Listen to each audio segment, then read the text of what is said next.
So if you're all ready again to start the second half of our conference today, I'd like to welcome you all back and hand over to our next speaker, Elena Hoffert from ESFRI, the Executive Board, who will be joining us today by video link.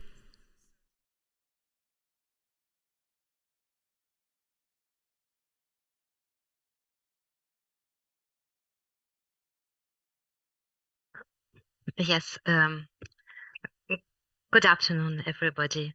Good afternoon, dear colleagues. Thank you very much for the invitation to your inspiring event and for the opportunity to share with you some ideas concerning the articulation of European Strategy Forum Research Infrastructures and EOSC. So if we move to the next slide, I can tell you a couple of facts and things which were already touched upon shortly in this first part of the event. And I can tell you that European research infrastructures are key components of the European research area. And for over 20 years, actually, ESFRI has played a key role in their strategic planning at European level, which was followed by the creation of national roadmaps in the large majority of member states. And this process resulted in commitments in excess of 24 billion euros, reflected in the ESFRI Roadmap 2021 through national and regional investments. The development of the European landscape of research infrastructures has arrived today to 63 research infrastructures identified on the ESFRI Roadmap in 2021. Since 2016, the ESFRI has enhanced its roadmaps with a landscape analysis tool, providing an overview of the research infrastructure ecosystem in Europe, as well as an outlook to the global landscape of relevance. Today, ESFRI is working on the update of its landscape analysis, which will provide even a more consolidated gap analysis based on user needs. It will cover the different domains and multiple dimensions across the domains, and also include the evolution of needs to identify strategic priorities for future developments. It will include research infrastructure services, technology, instrumentation, and data aspects, as well as societal and economic impact, and it will cover national, European, and global scales. In order to guarantee the excellence label of the European research infrastructures, ESFRI has started to conduct the monitoring of its landmarks, which are pillars in European research area landscape, offering not only services to academic research, but also supporting development and innovation, and specifically important for the regional scientific and economic development. So we can move to the second slide, please. Just to say that research infrastructures are important and crucial actors in the implementation of EOSC, because they are producing data, they are using data, and they are providing also services to users and providing access to this data. Thus, the European Research Area and Innovation Committee, ERAC, and the European Competitiveness Council have both recognized the key role of ESFRI and thematic research infrastructures, working together with EOSC co-developers and operators to speed up the implementation of open science policy and the fair data management, and to promote interdisciplinarity in Europe, and consider that coordination between ESFRI and the EOSC steering board is necessary. Thus, we put in place this year ESFRI EOSC task force, and the general objective of this task force is to ensure a structured interface between the ESFRI forum, representing the interests of European research infrastructures, and the EOSC steering board beyond the current ad hoc cooperation. So given the scope of the task force, it is also necessary to involve all the coherent stakeholders to the discussion. And thus, we also involved to discussions ERIC Forum, Aerial Forum, EOSC Association, ERG, and as well as the representatives of European research infrastructure networks.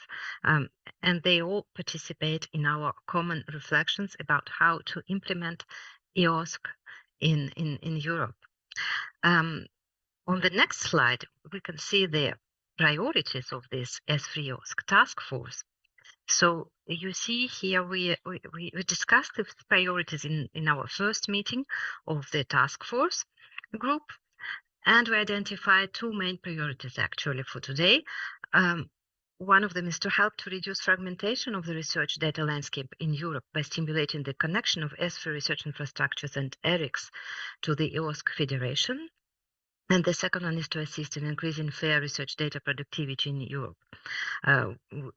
It means that we need to provide effective and coherent approaches to verification. We should assist in preservation and curation of research data acquired and shared through ESFRI research infrastructures and the EOSC Federation. And we need to ensure coordinated approaches to the cross-domain deployment of common tools for depositing, curating, and analyzing fair research.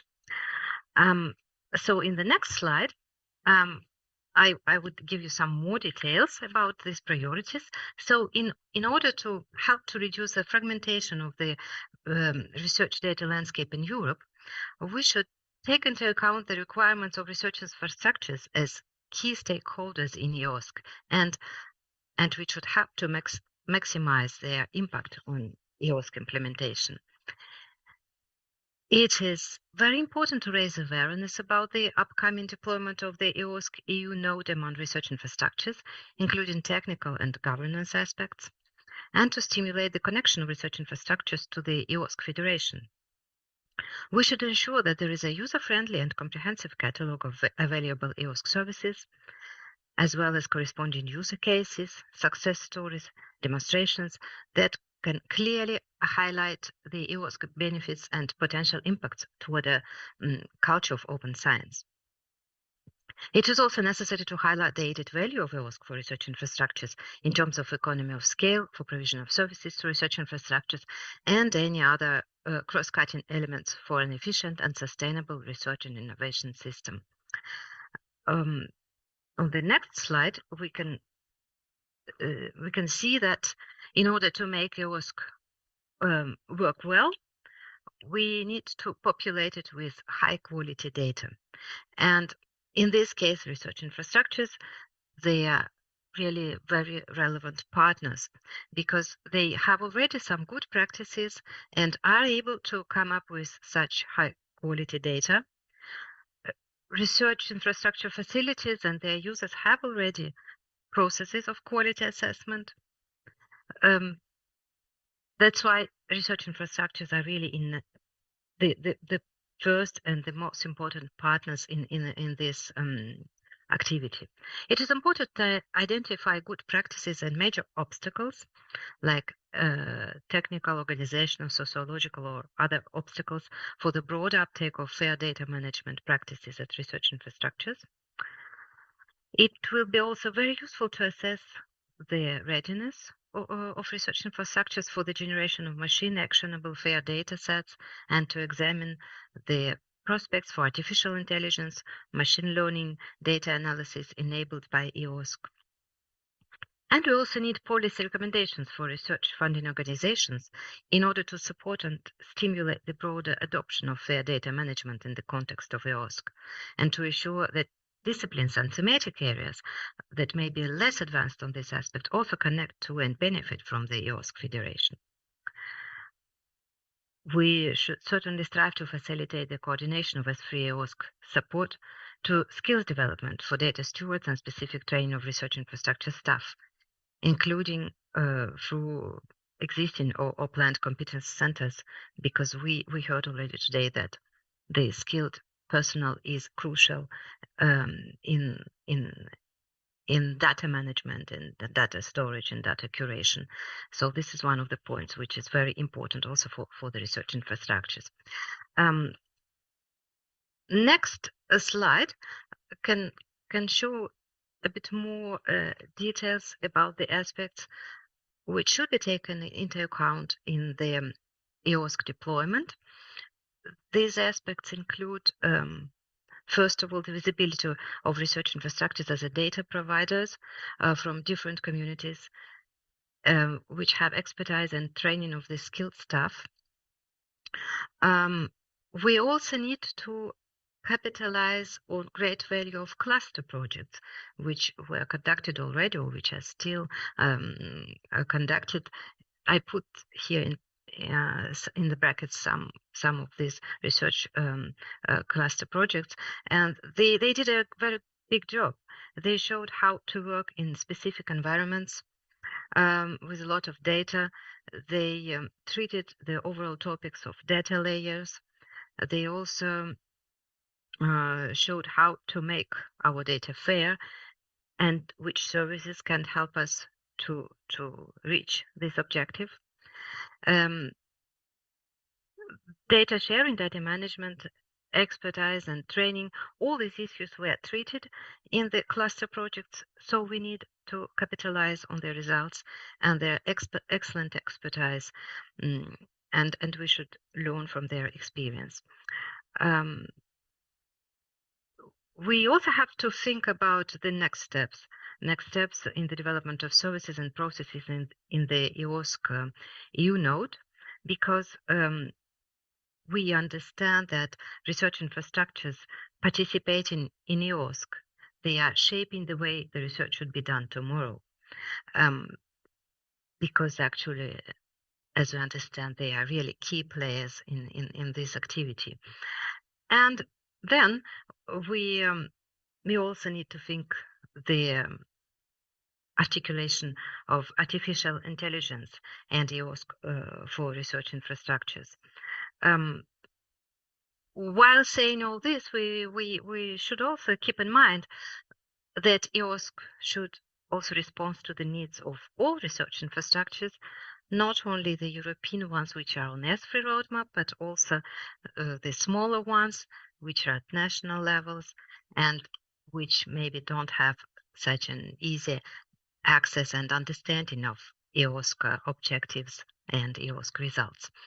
So the next slide is actually the last one, where I try to summarize somehow what are the needs and what should be done.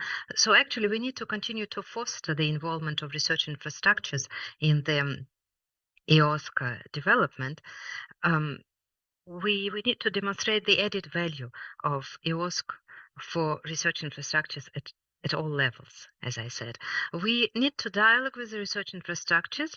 This dialogue should be encouraged at the European level, certainly with the ESFRI research infrastructures, in order to take into account their feedback and their experience, because we have big research infrastructures which have really a lot of experience already and can share their experience with EOSC, other EOSC actors.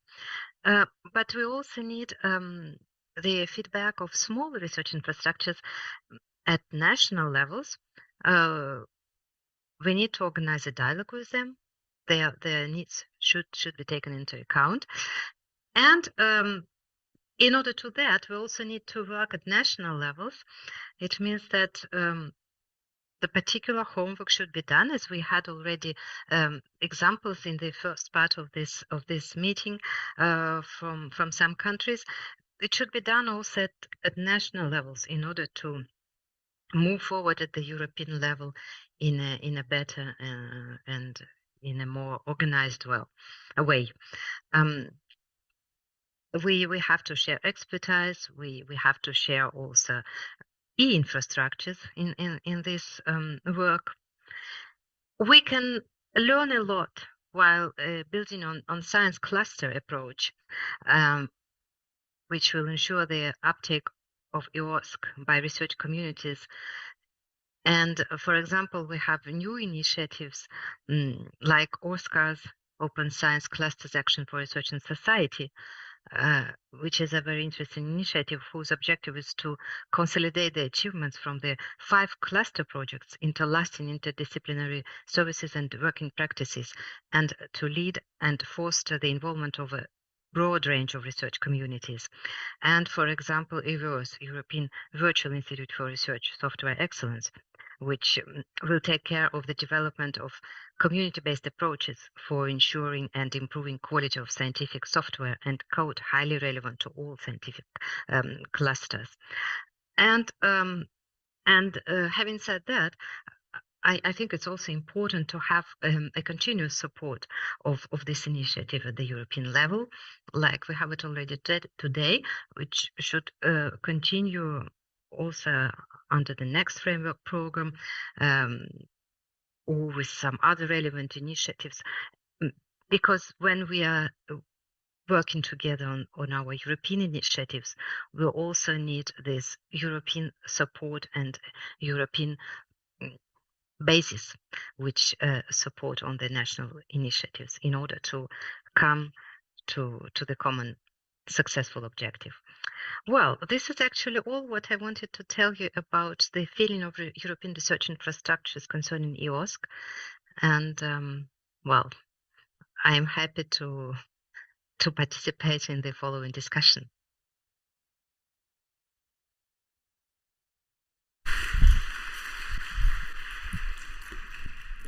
Thank you very much indeed.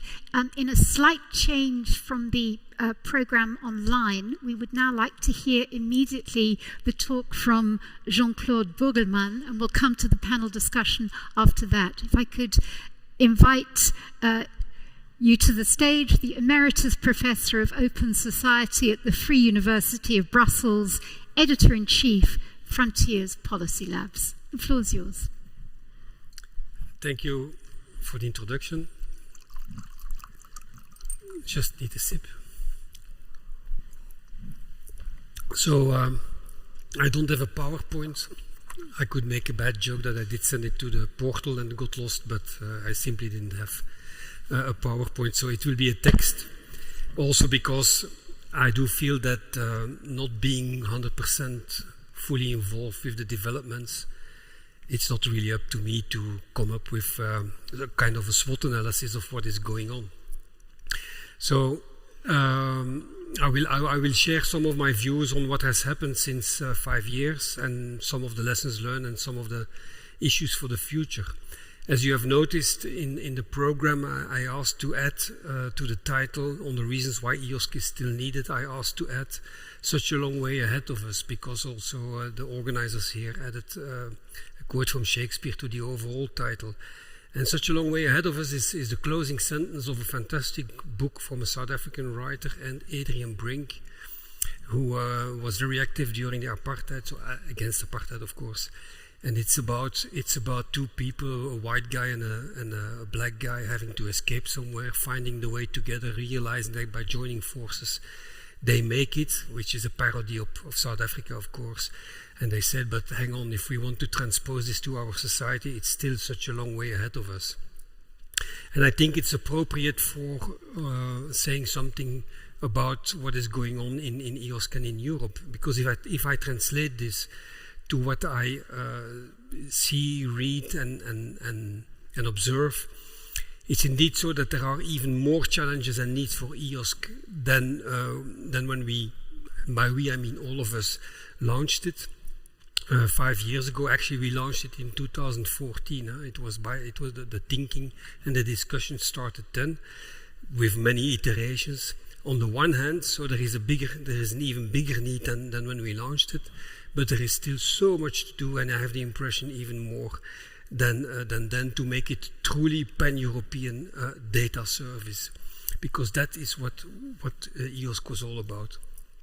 I would also like to congratulate, before I go into the depth, to the Australian team, to Paolo in particular, and to Stefan, for taking this initiative, because in the discussions leading up to today, and in the discussions that you have in the margins here, it is clear that this is not only a celebration, it is also a moment where people start thinking, yeah, but hang on, what is now the next step? How can we push it even more? How can we develop it even more? So it is more than a celebration.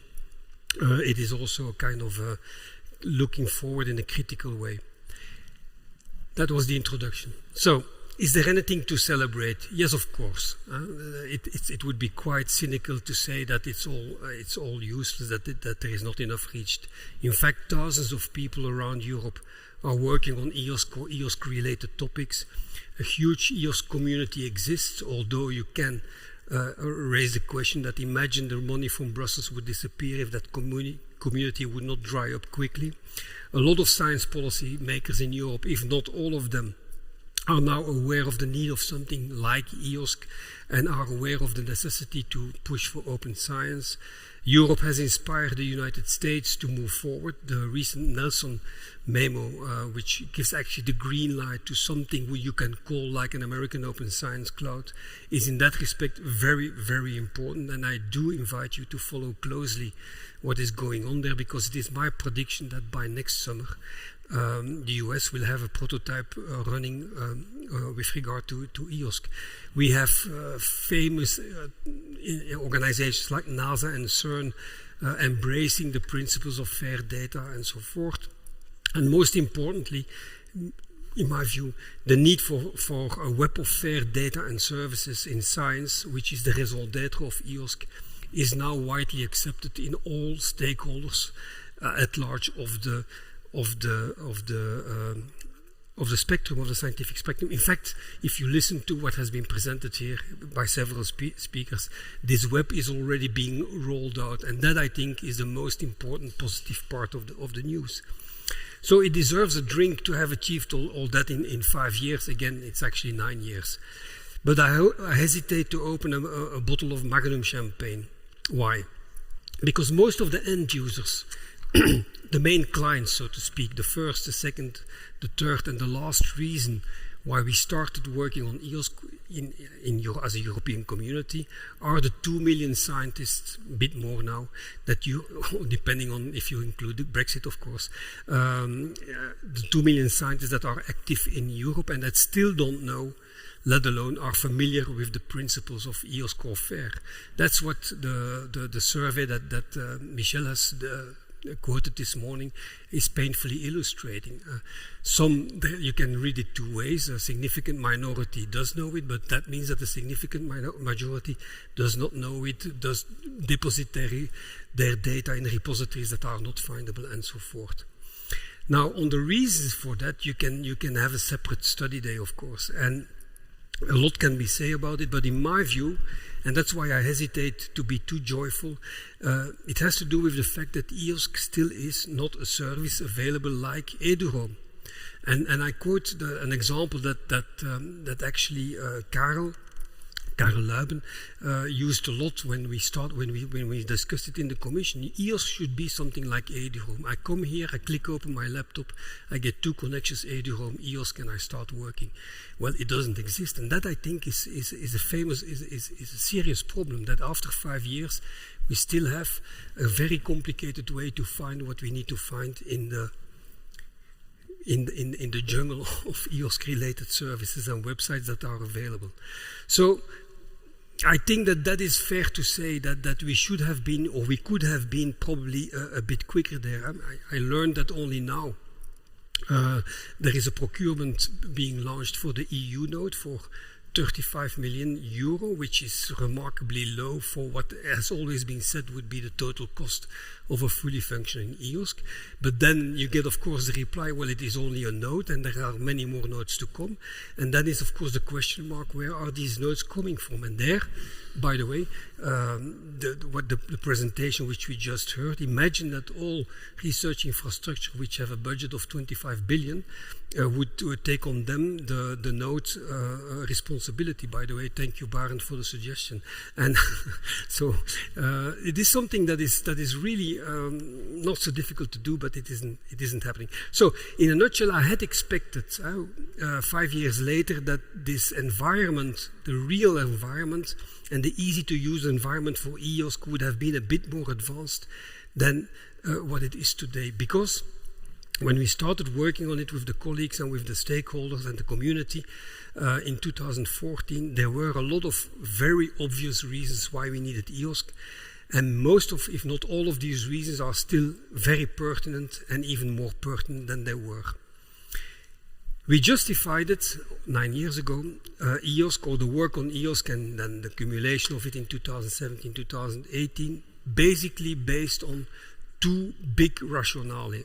On the one hand, EOSC is a strategy to maximize return on investment of publicly funded science. I repeat, the money that the public gives us, scientific community, to work on, by making the results of this science, in particular the underlying data, by making them fair and accessible, and in doing so, keeping European science at the top of the science production, given the drive to science-driven to data-driven science, and given the need for the global challenges that science has to face and for which you need this global interoperable environment. That was the key driver. That was an argument that we have used over and over again. And I think it is still valid, if not even more, because data-driven science is there.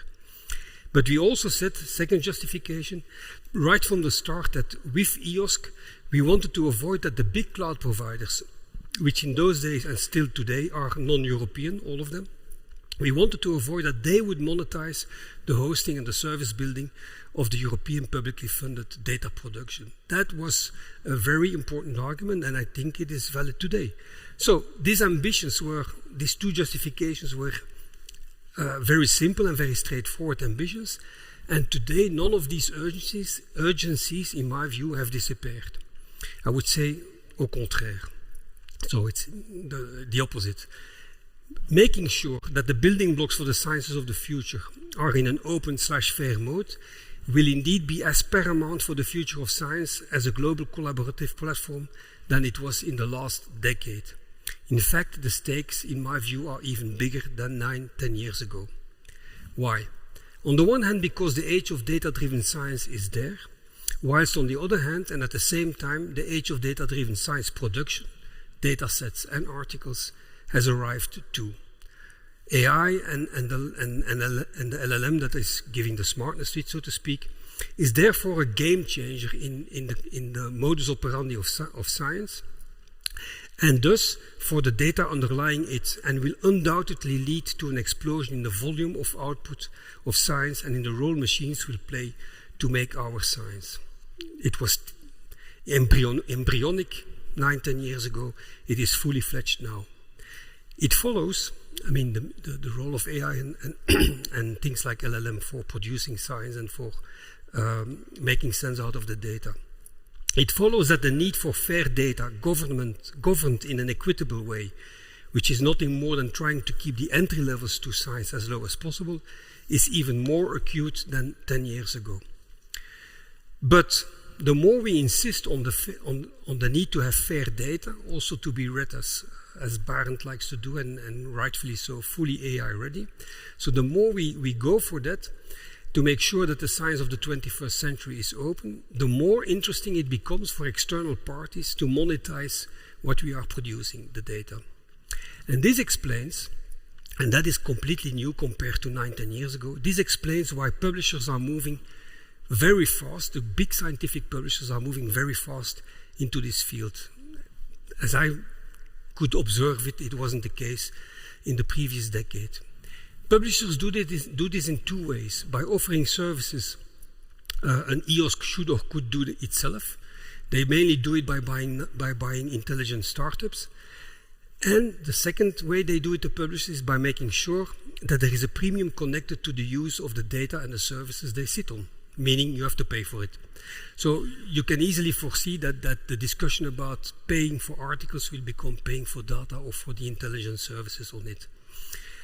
The latter is easy to understand, this shift to a pay model for data and services, again in two ways. To put it simple, on the one hand, data underlying science is a goldmine for a publisher. The world of publishing is increasingly, at the same time, an oligopoly, and that makes it very easy to make sure that no new players come in to join the gold digging that is going on with the data. And in such a context, I am not sure how a construction like EOSC will be able to orderly govern the gold digging, the construction as it exists now. Secondly, one of the preferred sources for these large language models and AI to be trained on are indeed clean texts and data. And who is the prime producer of clean text and data is, of course, the world of science. So why would a big publisher, sitting on, just a fictitious example, why would a big publisher sitting on 30% or so of the world production of science not monetize this resource by asking access fees for use them as a training material for other LLMs?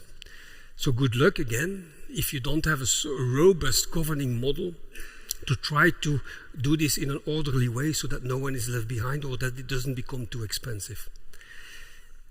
On the monetizing side, I also can't see why the big cloud providers, who up till now have been a bit restrained in in approaching the scientific community. I cannot see in this context of gold digging of the data and the importance of it, how these big cloud providers would not come into play here. Here too, as far as I can know it, most European universities already now host their data, paid by the public purse, by the way, on the big cloud providers. That's exactly what we wanted to avoid in 2014. And I'm quite sure that the contracts these big cloud providers have with the universities stipulate exclusivity or premium use. So it can be foreseen that the big providers move into this big scientific data gold digging as well. By the big providers, I mean Google, Amazon, and so forth. So there is a reason why the big publishers, the scientific publishers now, there is a reason why the big publishers fear, first and foremost, not their direct competitors or the European Commission for that matter, but they are first and foremost scared to death for players like Google, Microsoft, and even more. There are even strong rumors in that part of the world of a big merger between a big cloud provider and one of the biggest publishing houses, to be followed. In any case, the catalog of services that big cloud providers already offer and which are tailored to the need of a researcher is so interesting and so exhaustive that again it will be very difficult for an upcoming alternative like EOSC to compete. And finally, and not on the even bigger urgency for having something like EOSC, if machines based on AI write most of the science of the future, will these AI companies then own the articles or the data sets that they produce based on the data they get somewhere else? This, by the way, also underlines the urgency to make sure that in data-driven science we can trace the provenance of the data, and their fear, by the way, is a sine qua non, otherwise you can simply forget it. So I'm trying to condense in one page here, which is something that deserves a book, but I'm too lazy to write it. But you see what I mean. It's exploding in all directions. It will become completely uncontrollable, and there is a lot of money to be made. That's the synthesis. In other words, looking at what is happening in the real world of cloud computing, data publishing, scientific data publishing, and the monetizing of science, those three are, in my view, the new environment we have to take into account if we think about the future of EOSC. I think we should speed up this EOSC as much as we can. But looking at what was done up till now, I'm afraid to say that getting up to speed means going a bit quicker than it was what we have been witnessing. So therefore, I raise the question, you can raise the question, sorry, is the momentum for EOSC lost? On one hand, you could say maybe. Please note that I say maybe, I don't say yes. When EOSC was launched officially 5 years ago in this beautiful environment, I dare to say that all was there to make it happen quickly. There was a clear top-level mandate supported by all member states. There was a clear business case which we used to justify it. No cloud provider, better return on investment, and so forth. There was a large support, if not unanimous support, of most of the stakeholders, coalition of the willing, and so forth. In fact, we all together developed then, avant la lettre, what we call today, making sure Europe has some technological sovereignty in scientific data. That's what we actually did, but we didn't know it was called that way 5 years later. So we realized a prototype of what could become a technological sovereign product in Europe in case of European Open Science Cloud. So if this mandate was so clear, so why then don't we still have it? Or why is it still so difficult to move faster forward? That's probably a better way of looking at it. Here again, a lot can be said, in my view. But in my view, the core issue that what was initially a simple and straightforward agenda, fair return on investment and so on, avoiding the big providers, became a far too large to handle scope of ambitions which were hang on to the EOSC construction.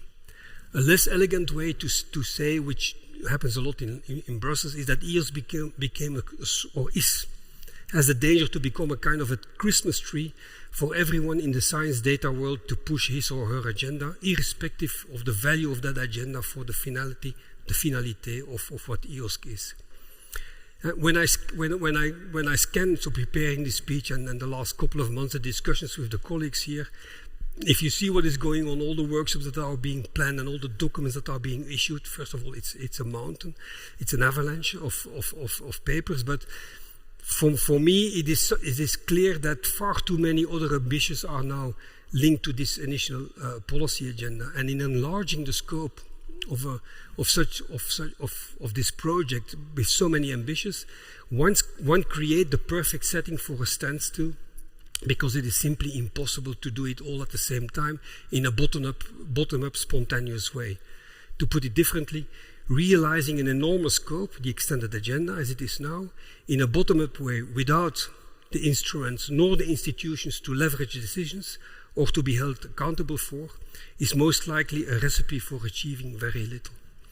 I was actually thinking, whilst I heard the presentations, so much is going on, but in Brussels we used to say that there was this running joke about the people who were skeptical about the European Union, is that, okay, Kissinger once said, if I have to phone someone in Europe that I don't like something, who do I phone? Meaning, according to the topic, you had someone else to talk to. It's a little bit the same if EOSC, I would say. And at the latest Madrid symposium, which I attended, which I didn't attend, but I saw the clips afterwards, I even saw a slide which then disappeared from the official slide deck, where an official stakeholder, bluntly declared that EOSC will have to federate with high-performance computing, Euro HPC. This was exactly what we wanted to avoid for obvious reasons 5 years ago, and it is a big why, because it's a recipe for killing EOSC. There is indeed in the history of digital technologies not one success story of merging a service, EOSC, with an infrastructure. But this is a side comment. But I think it is indicative of this Christmas tree problem. And then I had an example that it happens, I had a part on, it happens so much in Brussels politics, but I will skip that maybe for later on. So, but the same is happening with AI. Huh? In the plans, the very ambitious and very pertinent plans for AI are going down the same road a little bit, and there are some very interesting parallels to be observed there. So is the momentum lost, question mark? I would like to rephrase this as follows, and I'm going towards the end because I see you moving. I would like to rephrase this as follows. I think it is now time to reset the machinery, because the need for a distributed governance system and management layer for fair data in a bottom-up way is much bigger now and much more acute, given the rent-seeking behavior of the private providers than it was ever, on top of all the other arguments why we need something as EOSC, and also Karel gave a very good new rationale for that. It is therefore essential, I think, to start designing on working on EOSC, a minimal viable EOSC, valuable EOSC. Why has that disappeared? I thought that was a brilliant invention, which was done after me, by the way, so it's not my invention. So why not start working on this minimal viable EOSC as an implementation project, not as a scientific problem, that addresses the European ambitions of technological sovereignty, but in a way that suits science best, meaning having a sovereign technological solution without becoming a fortress Europe, meaning open science. To reset successfully, I think 3 essential resets have to be done. First, a very clear and ambitious delivery date has to be agreed on. I would say 2030 at maximum, but I prefer a bit shorter. Secondly, an accountable governance system. Remember Kissinger, who do I have to phone? An accountable governance system which is performance-based has to be set up. Who is responsible for not delivering now? No one. If you don't make an accountancy problem, nothing happens. And thirdly, I think you have to move towards a not-for-profit company, how you want to call it, to make it all happen. So you think in a public way, but you act privately. To conclude, moderator, and to go back to the title, looking at how science develops now and will develop unstoppable, looking at how interesting data-driven science becomes as a business, and looking also at the changing geopolitics, between brackets, fair data is also a guarantee that at least in this crazy world, the science community can talk to each other. So looking at the changing geopolitics, it's a no-brainer that we need EOSC even more than before. But there is indeed, I think, an even longer way ahead of us to go. But if we stop making the road to walk longer ourselves, meaning cut the Christmas tree, and if we start walking the talk rather than talking all the walking we want to do, call it, by simply start doing it, we can still do it. The Chinese Academy of Science did it in less than 2 years. I mean, it's between 1 and 2 years. The US, given the mandate they have, given what I know, is going on the ground, I think it will be ready by the next summer. So it can go very fast. And to quote Nike, which by the way is a Greek goddess, that is for the not so young amongst you, why I use the Greek here. So to quote Nike, just do it. And if we just do it, we can come back here in 5 years. I open my laptop, I see the balloons, and I see EOSC as a service appearing on my screen. Thank you.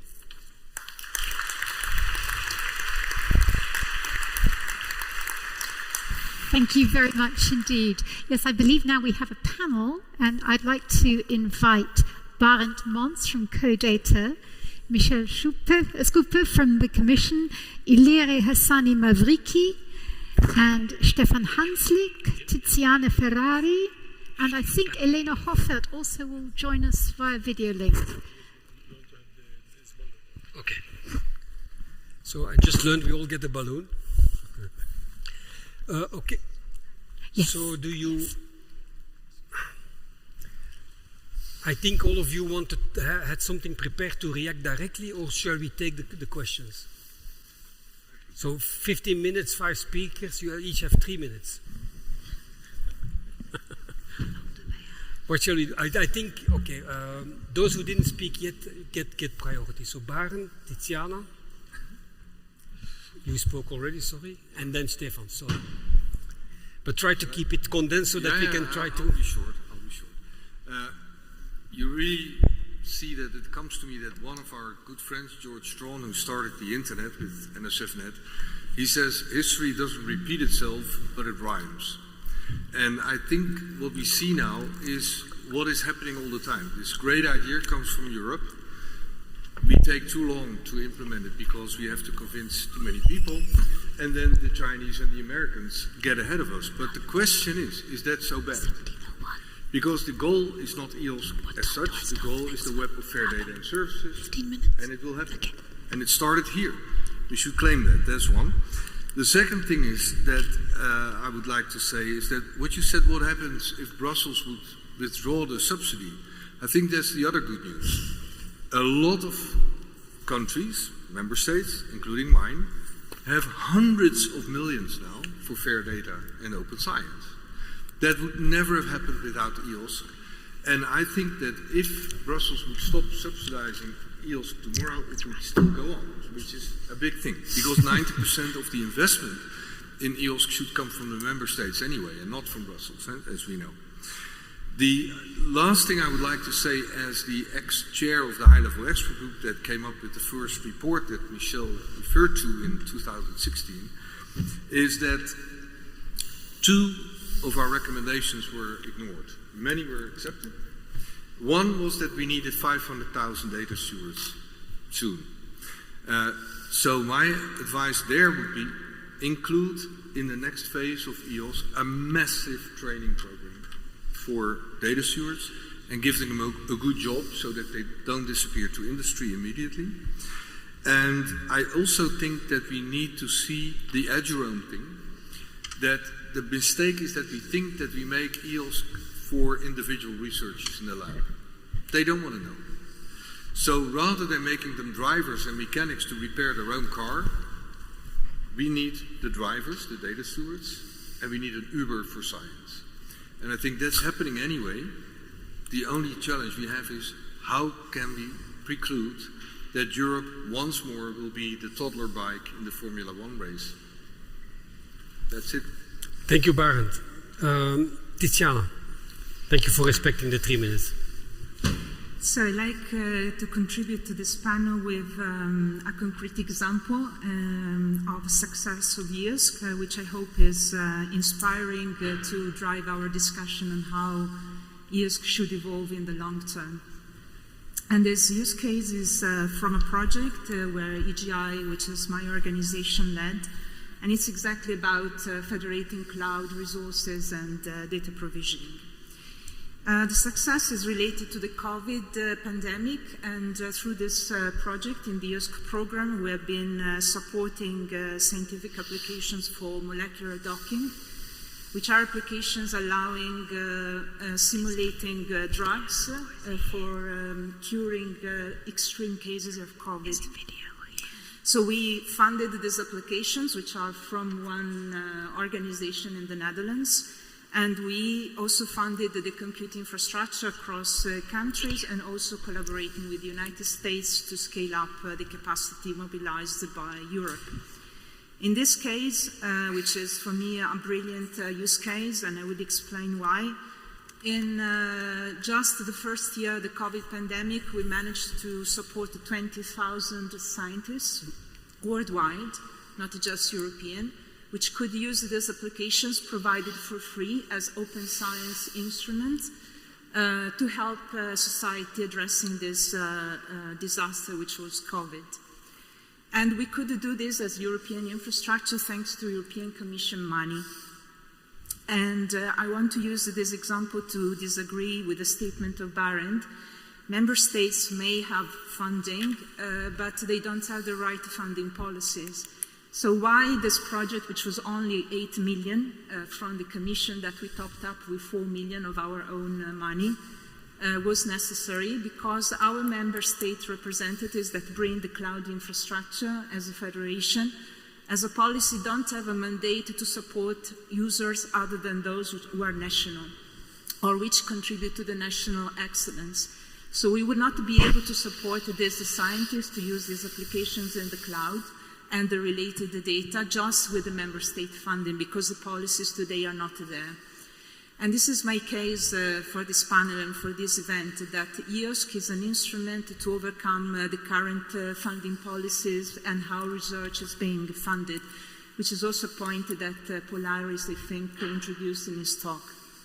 So without investments, which are also longer term, which become integral in how research is implemented, and we have infrastructures for data exploitation, we cannot, in fact, support open science policies. The second point I want to make is, and this is my personal vision, we should make sure that the EU node, which is now being talked in terms of future governance and funding, is seen as the research commons that, Michelle, you've mentioned, which are the open science assets that national nodes and thematic nodes want to make available for international exploitation. And that the Commission and the Member States help funding that, which I think Jean-Claude is also addressing the point of hosting data which cannot be accessed locally, to be accessible at a larger scale by European researchers. So my plea is that this EU node is strongly supported by European and national providers, those at least that want to open their research data and assets, and that the EU node is not inventing a new infrastructure in Europe, but bringing these stakeholders who have to be accountable to provide this service to European scientists. Okay, clear. Stefan. Yes, thank you. Oh, can you hear me? Yeah. Thank you, Jean-Claude. Just summing up, I tried to sum it up in 3 minutes to react on, first of all, your talk you were giving. I think it was a very good impulse, again, to ask the question, why haven't we more results at the moment when it comes to the question, where is EOSC? Yeah? As Baron said, yes, we have and we will have. With or without EOSC, we will have, let's say, a federation of our research landscape here, which is a very positive effect. But let me speak here in more or less for the e-infrastructure community, which is also there in the background, working very stable and sustainable for years now, for more than decades, they're building up all the infrastructures we need for what we call EOSC or fair data, because when there's no motorway, you cannot drive on it. So I would say, in combination to what you have said in the speeding up of the process, I would say it is rather important to give a clear sign that the pre-existing infrastructures, e-infrastructures, get supported sustainably. Because I get the impression with all of these more policy and politics-related ideas we've generated for the last 10 years, we forget about these very well working infrastructures which are here. Look at Gironde. We had it on every second slide. We had a picture of Gironde in it and what is behind. These are those guys who feel responsible for serving the publicly funded research community. And I think this is a point we have to make here. It's not Gironde solely, it's also EGI, it's other initiatives we have here, which basically come from the researchers. And they have to be, let's say, saved in this environment of also predators, maybe from the international landscape. Okay, that's clear. So maybe for the other speakers, that if you want to respond, please do so. Keep it short. But I would also like to inject in your thinking. But at some point, we need to stop trying to find a solution by putting everyone around the table. You can only Switzerland works like that. You know, you have all these different. Sorry for that. You have all because there is a lot of resources. But at some point we need to decide. We need one point of entry, one point of exit, one point of decision. And by continuing to work on different tracks at the same time, we will not get there, I think. So, Michel, then the lady at the back, and the lady from ESFRI. If you want to respond to what was said, plus if you would like to share your view on it has to become an accountable authority somewhere, please do so. Michel? Okay, shall I start? So you hear me very good. I'm a geologist by background, so I'd like to compare EOSC to a crystallization process. And any crystallization process starts by a nucleation and then by a growth of the crystal. I think we have been doing a lot in terms of nucleations. During the last 5 years, we have been supporting regional EOSC, we have been supporting national EOSC, we have been supporting thematic EOSCs. And some of the demonstrators I referred to this morning are examples of nucleus within the EOSC ecosystem. The next challenge, I think, is the growth of the crystal. And that's why the European level is so important. I think we have to upscale from those thematic and national nodes to the European ecosystem. I'm not saying this because we have a procurement and we will launch an EU node in the course of next year, but this is a good news because this EU node is there to be a nucleus to allow for the federation. So in terms of crystallization process, I think this will be really a changing milestones in the history of EOSC, provided that all the thermodynamic conditions are respected. And this means that you have several factors to allow the crystallization to accelerate it or not. Some factors are, for instance, the culture of open science by the researchers. And there I also meet the requirements for digital skills in the future. These are factors we can play on. So the research, the reform of the research assessment to me is a critical element for a faster crystallization of the EOSC ecosystem. But there are other factors, and clearly funding by the EU, but also by the member states and any participating countries is another one, and we could add many more. So I'm still positive that we will have a tangible EOSC in the next 3 years before we come to the next stage of the EOSC implementation. Thank you. Okay. Yes, please. Thank you. I would like to pick up maybe on the point that we have to move faster, which I agree if we find the means, and that maybe we have to move a bit away from the shared responsibilities and not have everyone on the table as you just framed it.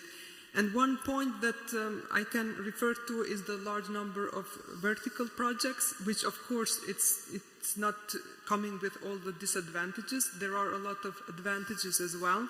So all these projects, they bring different solutions. We saw they bring solutions for different scientific disciplines, and there are successful demonstrators in this regard. But on the other hand, if there is no coordination, they bring also a certain fragmentation. And we need to have an entrusted legal entity, as it was framed today, that brings a collaboration framework where all these projects and also in the upcoming calls can collaborate more closely when it comes to the technical implementation. With the existing setup and the governance, there is only collaboration on the voluntary basis. And soon with this setup, we can reach our limits. Also, the EOSC node was mentioned, so it is really crucial to make sure that there is an alignment and collaboration between existing and upcoming projects and the EOSC node. Thank you, Ilya. The person from ESFRI, sorry, I forgot your name. Can you want to react? Well, actually, I agree with everything which was said, but I am also very optimistic because, I mean, it's good to be self-critical. It's good to say that we are not moving as fast as we would like. It's always difficult in the beginning because it's really a big change in culture for the researchers. But I think that we need this common effort, and also I agree that we all need this impulse from the European level because, again, at the national level we have initiatives, but we need some glue which help us to go together. And also it would be good to look at the European level to different initiatives which also can bring some fragmentation. So we should struggle against fragmentation. We should look at the needs of the scientific communities and show the scientific communities the real added value of this EOSC movement. And I think we have done already a lot. So now we have a good basis. If we start to work all together, I think we can soon achieve good results. But it was very difficult in the beginning. Now it should work better, I think. Thank you. I cannot say a lot about that, but I am afraid we don't have time anymore. We don't, eh? Okay, one more question. Imagine, and I didn't even invent it myself, but I could have. Imagine we don't have EOSC. It doesn't exist, nothing. Well, how would you start it? And imagine you agree you need it. How would you start it building from scratch? You can have 1 minute each. and try to get Carlo as well on board. Huh? No. Well, I think I wouldn't build anything. Rigorously implement the FAIR principles and have the infrastructure to run with the semantically interoperable data. That's what we need. And I agree with all these other features that have been built around it is only slowing it down at the moment. So go back to the original design. Back to basics. Stefan? Yeah, I can agree on what Baron said. Of course, the FAIR principles are the essence, so it's the first thing to start with, but you have nothing. But at the same time, I would do everything I could do to make it possible that the existing research infrastructures also get human resources, namely in a much bigger proportion as it is done nowadays, and maybe with another kind of funding structure as we have it now. Because as you know, when we are going to the framework programs, it's a pity for the infrastructures to get corresponding human resources to solve all this. And I hope that maybe in the discussions for the next framework program, this will be included. Because the human resources are the critical point. That's why I think you have to present it as a technological sovereignty project. It will be the first one existing. Yeah? Michel, you just lost your job, but now you can get it back. Maybe what I would say is that you mentioned China and the USA, but these are national EOSC. I mean, it's very different what we are doing because EOSC is a multinational collective venture. So when we were speaking in the GORC RDA working group, we had several pilots presented and explained in order to build this model of how to build a global research commons. EOSC was very unique because we had single systems by a single organization, or we had a system, a distributed system within a country. But there was no similar case than what we are doing with EOSC. So multinational approach, I think it's very unique on the global scene. So you would do the same? Not exactly, but that aspect would remain for sure. Okay, Tiziana.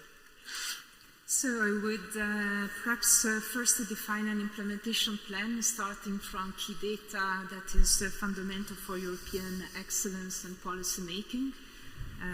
A staged implementation plan which brings more and more key data sets available in EOSC. A parallel plan for increasing fair data. And then once you have already value proposition clear from the first implementation round, engage with the founders to show how this can be supported structurally without relying on projects. Thank you. Iria? Without elaborating how that would work, I second what you have said in your presentation. So maybe take the approach, think publicly, but act privately. Thank you. It's copyrighted, that sentence, by the way. So, the lady from ESFRI. Okay, my name is Elena Hofer. Sorry, yes. And I don't know what I would do. I just think that if we had nothing, and then urgently we had a COVID crisis, or something else, some other crisis. I think in these crisis situations we understand that we need to make some common efforts. And actually not only at the national level, but also at least at the European level. COVID was like at a global level. We understood finally that we have to share the data, we have to share the knowledge. So I think anyway, at a certain point, we would be pushed to do something. So, well, I'm not speaking about technical level. I'm just saying that it's absolutely necessary. And that in any case, we would face this problem sooner or later. Thank you. So we have to stop here. I'm afraid it's a fantastic panel. We could go on for a whole day, but we have to stop. So thank you very much.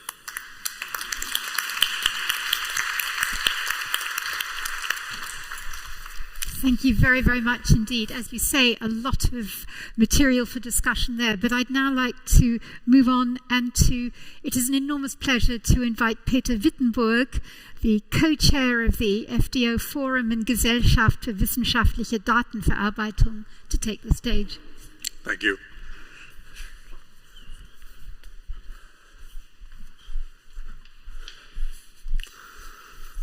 So, hello.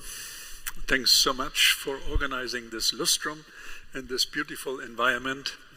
And to be honest, it's a pleasure for me to contribute to this event. And this, I think, also holds for my colleagues who will be on the same panel in a moment. And as you will see, also we again come from a different perspective, looking at this EOSC. And so much has been said, beautiful thing, good thing, excellent things. One word is sticking into my mind. That's what Michel said. It's complex. What EOSC is about is very complex, and to me it looks like a bubble where we all look from different views to understand what it is. And as you will see, we also look from different views. There is one point I should mention here. I think all my panelists, including myself at least, were looking a bit from the outside. So we're not involved in the machinery. They're looking a bit from outside, which could be then to completely wrong statements, lead to completely wrong statements. We will see.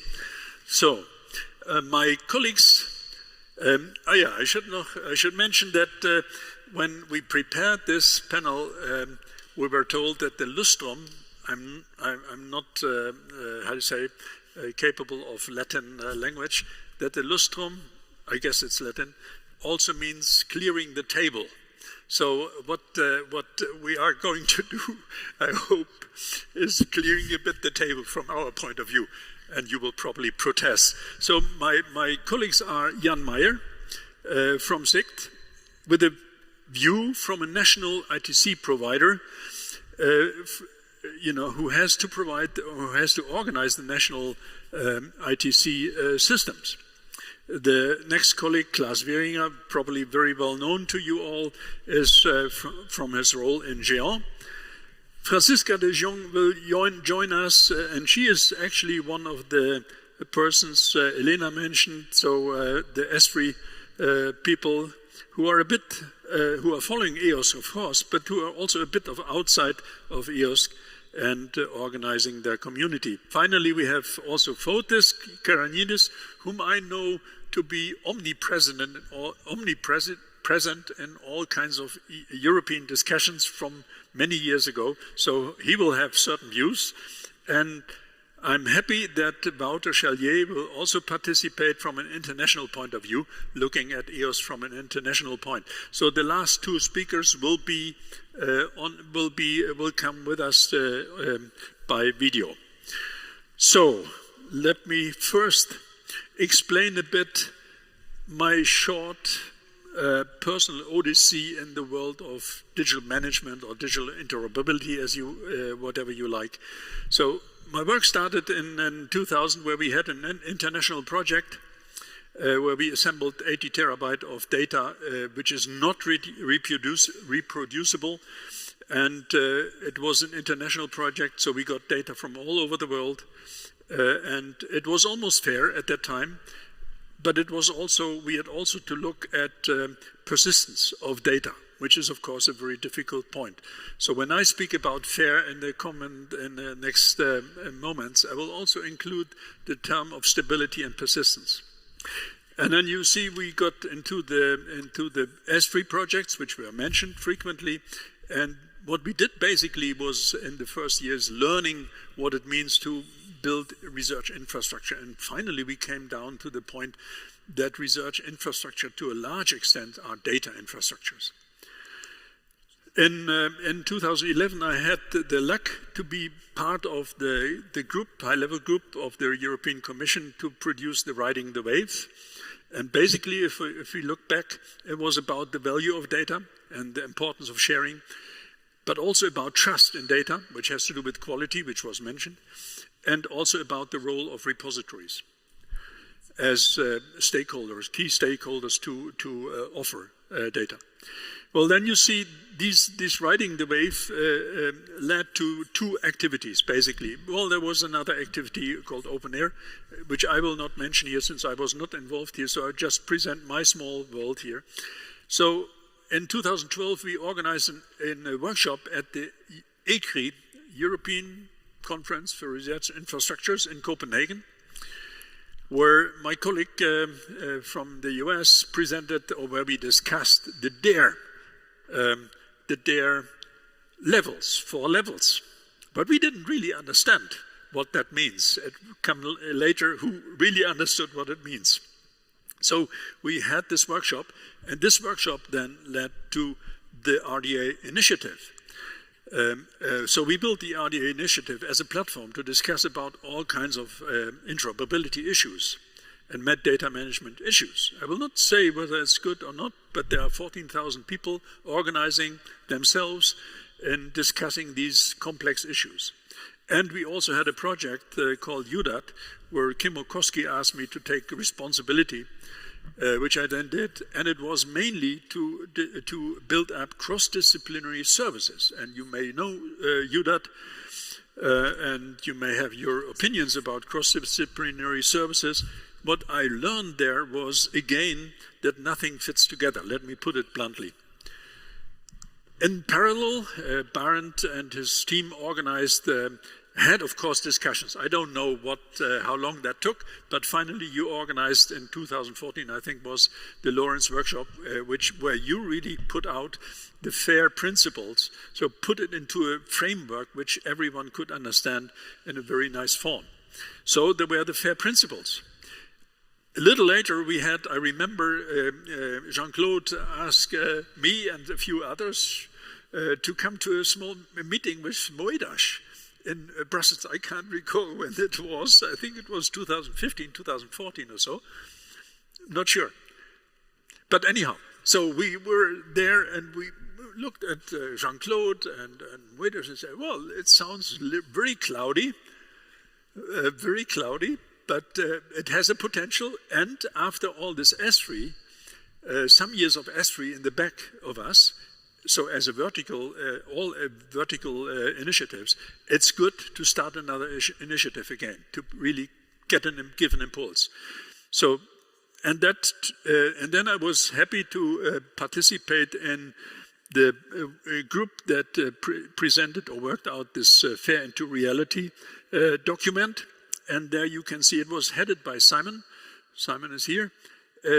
Chaired by Simon, and you see here it was the first time that the term fair digital objects was mentioned.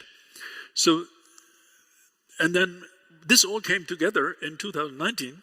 A few of us, we organized a workshop in Paris and built then the Fair Digital Object Forum. I will later have one slide to say a bit about that. But you see what comes together in our conception is the digital object concept. I will have a word on this, the FAIR principles, and the results of this document, FAIR into Reality, into this workshop, which had then this result. Well, when I look back, and as you can see, I'm a person who has dirty hands, right? So I was busy with all these infrastructure building and had a lot of talks with ESFRI still, ESFRI people, and so forth. So when I look back, one of the major point was fighting against these heterogeneity. And fighting heterogeneity does not mean stopping the invention of new technologies. That would never work. So researchers will always come up with new formats, come up with new tools, technology will come up with new ways of doing. So not fighting heterogeneity by stopping innovation. Well, that's not possible, as we know, but looking for abstract models for proper digital artifacts. So you see, I use the word digital artifacts since there are many different forms of data. And basically, on the management level, we shouldn't care about what kind of forms that they are. Digital artifacts, and you could turn now the term proper, replace it by fair, if you add a bit about persistency and stability. So that's basically the result, or when I look back, the result, what we then did at the end, looking for an abstract model for proper digital artifacts.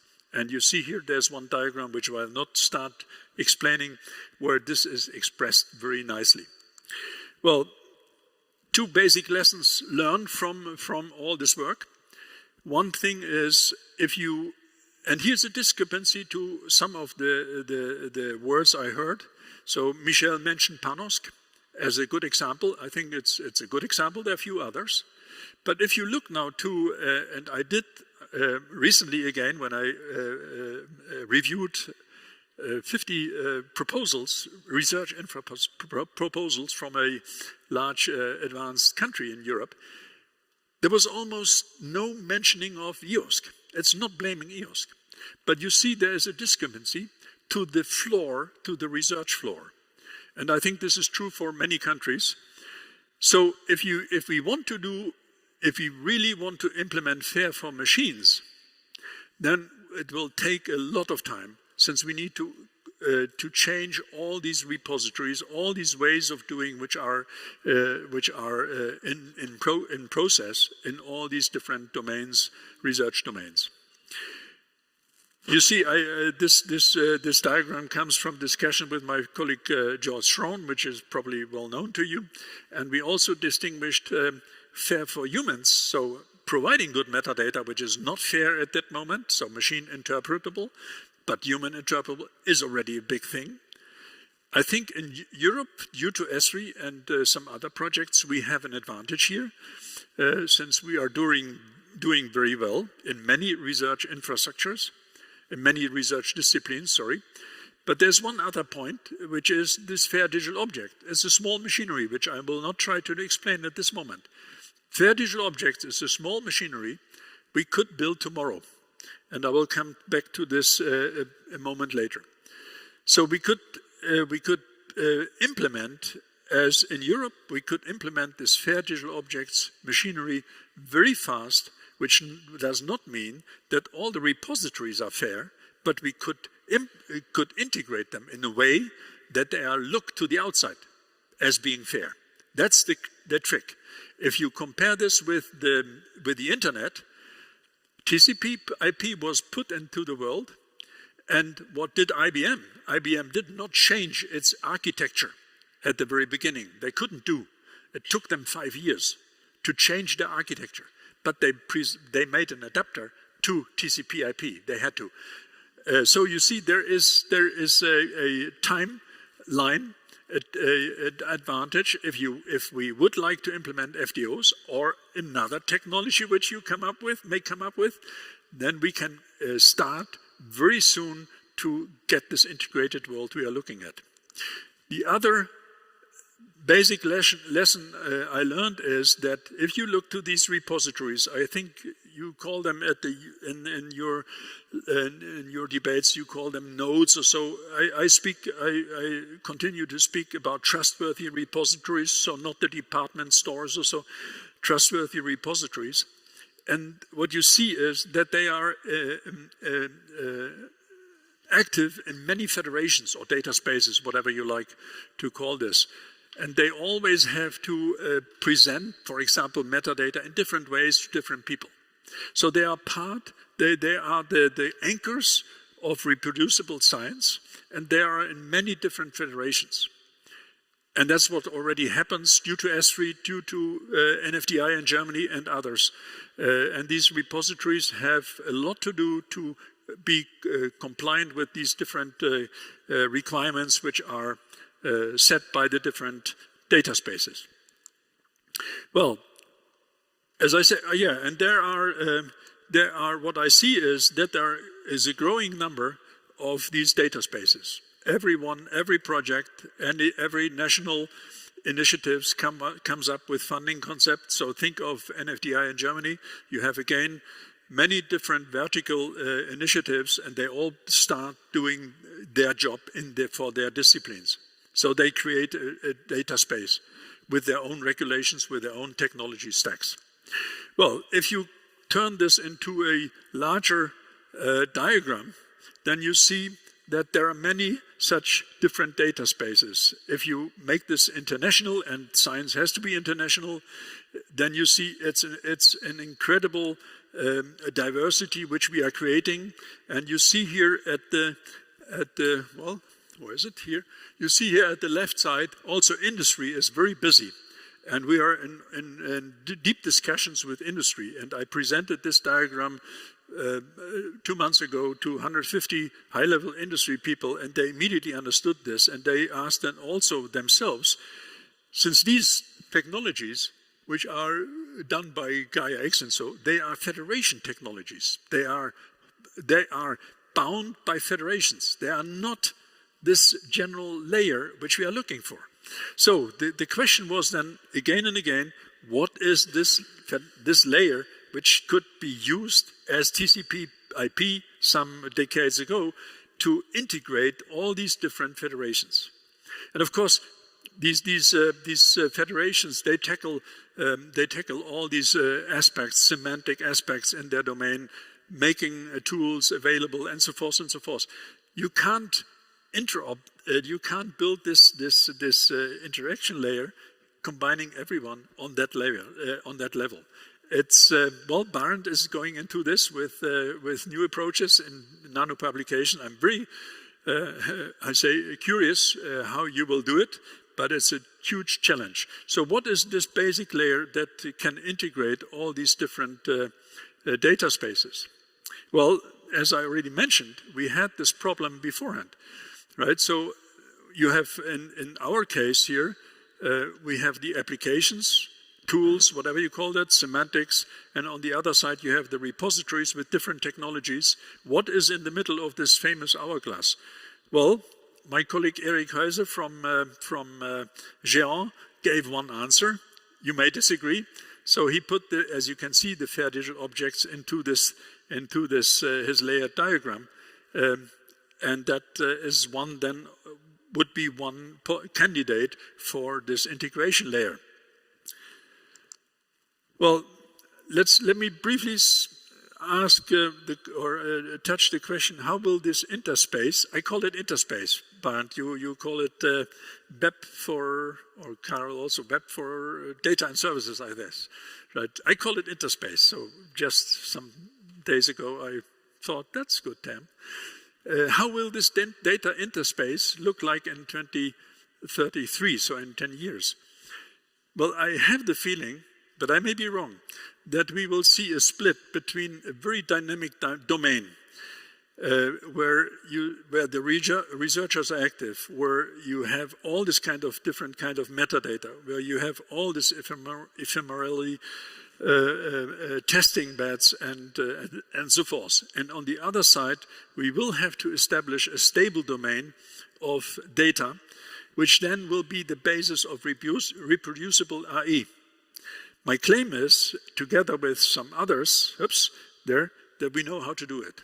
We don't know how to tackle this stuff here. There's a lot of dynamics, but my claim would be we know how to set up the infrastructure for this stable domain of resources. What I also don't have a clue is how digital objects or artifacts which are existing over here will come into the stable domain.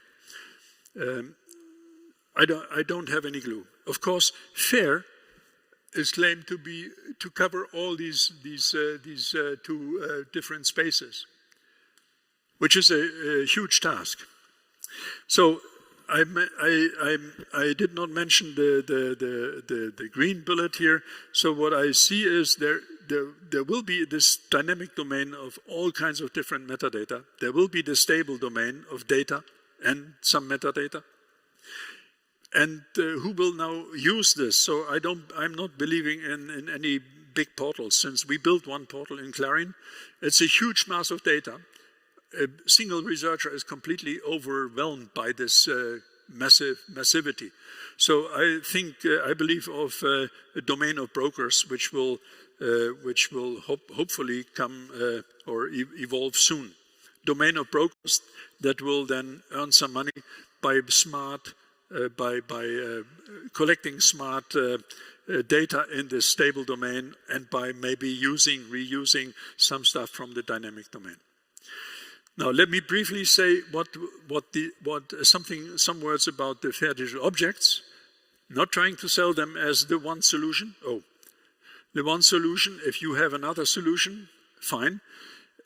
We have built this fair digital object forum, and it's only working on the specifications. Well, it does something like coordination and so forth, but the basic part is specification. And as you see, there are some people working on this, taking responsibility, and we are working without money. It must be international, so the group that is owning the specifications, and if you come up with something different than fair digital objects, you have to solve the same problem. There must be an international group that is taking care of the specification, and of course, as I put here, it's based on the community efforts. So there's nothing which someone owns, or so. No, it's all from community efforts. Well, European Open Science Cloud has a lot of different funding programs. Sometimes I even don't understand exactly what they're all doing, but that's just my problem. But what I know is that some EOS programs are working on the basic infrastructure of FDOs. You may not know this, but I know. So that's the only thing I know. So some EOS projects like Core or Future, they are working on the basic infrastructure for FDOs, which is not such a big deal. What you see here is coming as a big project in Germany, where we will work on the standardization of the specifications, so putting it into the ISO process. What we are also doing currently is making MOUs with different people all over the world to create an international testbed, since the only thing which is convincing you and also me is if you have something which is running. So we make MOUs with different repositories in the world to create this testbed, this interoperable testbed, where different repositories work together. And what we also do is, as you can see here, we build bridges to the industry tools or federation tools which are being worked out in industry. So we are interacting with them, we are working together with them, and we already know partly how to do things, to do the bridge building, to put as I showed, to put these federation services on top of the FDOs. So that's what's happening. And I think Jean-Claude already mentioned that the NAIR project will come. And I think the only thing, the only real point which would convince Americans is if we can show running code. Well, where does now, my last point, where does now EOS want to push? There's a huge, this was already mentioned, so I can be very short. EOS speaks about the federation of federations. Then the question is, what kind of generic technology stack? What kind of regulations do you want to work out in EOSC? And of course, if you look to this diagram, if you believe in this diagram, it's very clear that this red cloud, that this remains a very dynamic sphere. So where does EOS want to invest to come with concrete results? It's not easy. So I spoke this morning with Barend, and I see that he is with this nano publication intention. It would be an investment, a real investment in this red cloud to work on these semantic aspects. And of course, then the question is, does EOS want to continue, I should say, support the basic infrastructure, help establishing infrastructure node, building this international testbed, and so forth.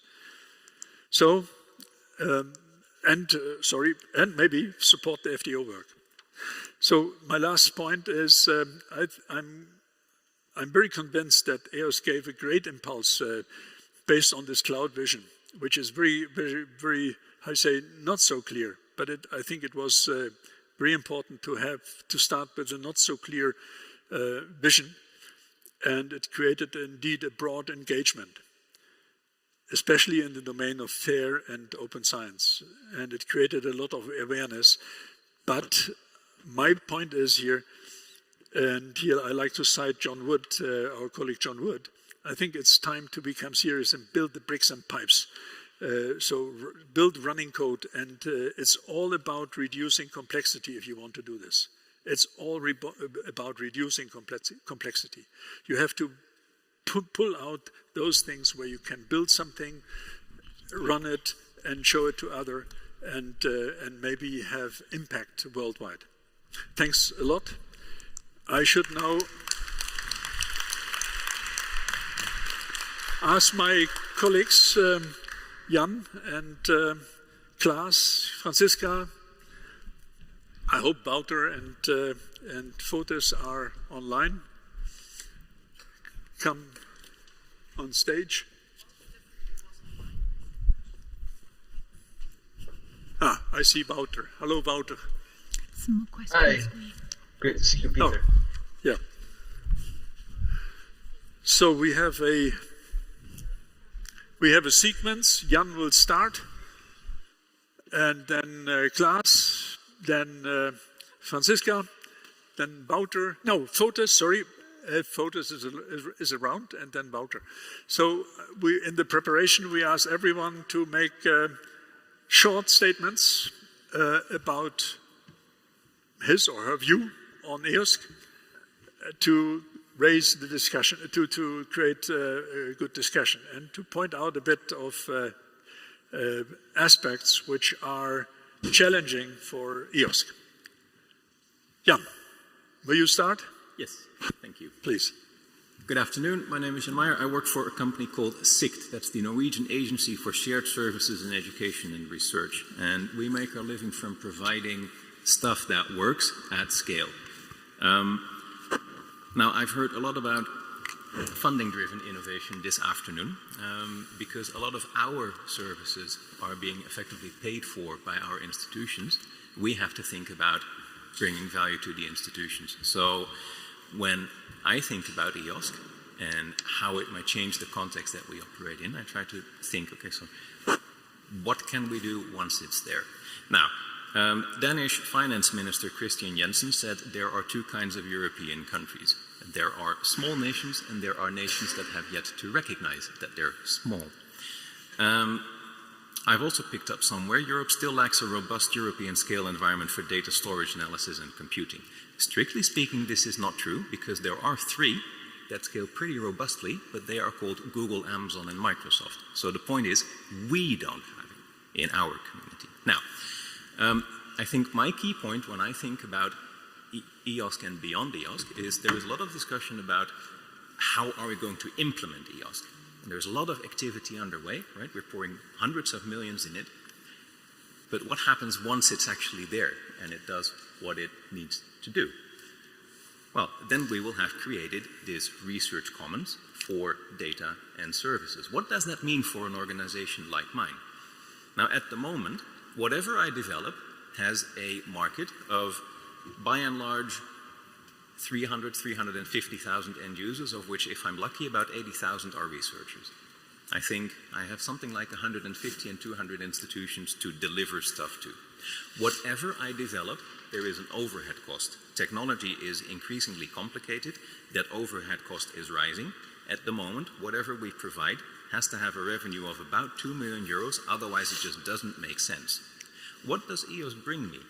Well, all of a sudden, EOSC, once it exists, it unites thousands of research performing organizations, hundreds, probably about 500 of pan-European and national research infrastructures and e-infra providers, and approximately 1 million public sector researchers. That is a huge market. I can leverage that.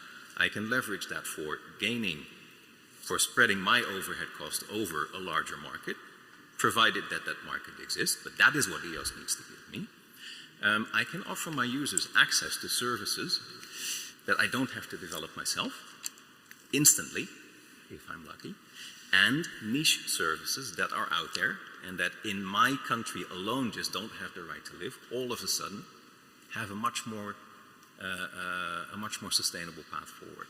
So that is what I think the main value is that EOSC is going to bring us, and that is where there are great opportunities for both data and service providers. Thank you, Jan. Klaas. Yes, the organizers may have made a mistake asking me up here. I'm from Groningen in the north of the Netherlands, and the biggest compliment you can give in Groningen is it could be worse. So I'm going to provide a little bit of a negative outlook as well here, with a positive aim, by the way. But I think there are a couple of things that we need to be aware of, and that it doesn't help to pretend everything is rosy and everything will work out fine just automatically. And I think for me the most important thing here is that counter to what some people have argued, I believe this is going to take a very long time before it becomes really successful. I don't believe we can do this in a year. I don't believe we can do it in 3 years. Personally, I don't believe we can do it in 10 years. Now the question is that a problem? And I agree with Barend here.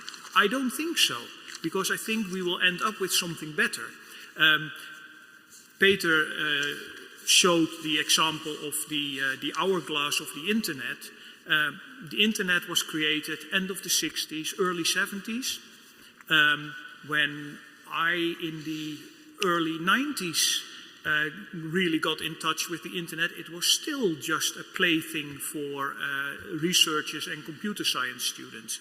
It took some scientists at CERN to come up with an idea that made it all of a sudden explode and become something for all of us. And that is, I think, the important thing for me here is that we create plumbing. And it's not sexy, but it needs to happen for other things to happen. We cannot predict what the researchers of tomorrow will do with the infrastructure that we're building. What I can say is it will take time because we are all stuck in our mind frames. And I like to think of myself that I can think outside the box, etc. But let's face it, we're all in our own little box, and maybe we can think a little bit about outside it, but the really revolutionary things will come from others than us. And so we shouldn't be too optimistic about having a fantastic EOSC in a year's time or in 2 years' time. Maybe it would help if we had a dictator, but usually those are also not very sustainable. So I think in the end it's better if we do it our way, the European way. And in that sense I'm a strong believer in building consensus. I think the internet is built on building consensus first, produce running code and make things happen. Create the infrastructure that allows others to do what is with a buzzword is called permissionless innovation. I think that is what we are trying to achieve here, to create such an ecosystem. And then the last thing, and certainly something I myself as guilty of as anyone, is we tend to complicate things way too much. We are trying to predict what we need in 10 years' time, and then we're starting to design around that, and we end up with a very complicated system. Again, if you look at that hourglass model of the internet, I think the revolutionary bit of it, as rightfully pointed out by Peter, is that waist of the hourglass, that very thin thing in the middle that allowed innovation to happen both in the application space and in the transmission space. It didn't matter what kind of underlying transport you had for your application and vice versa.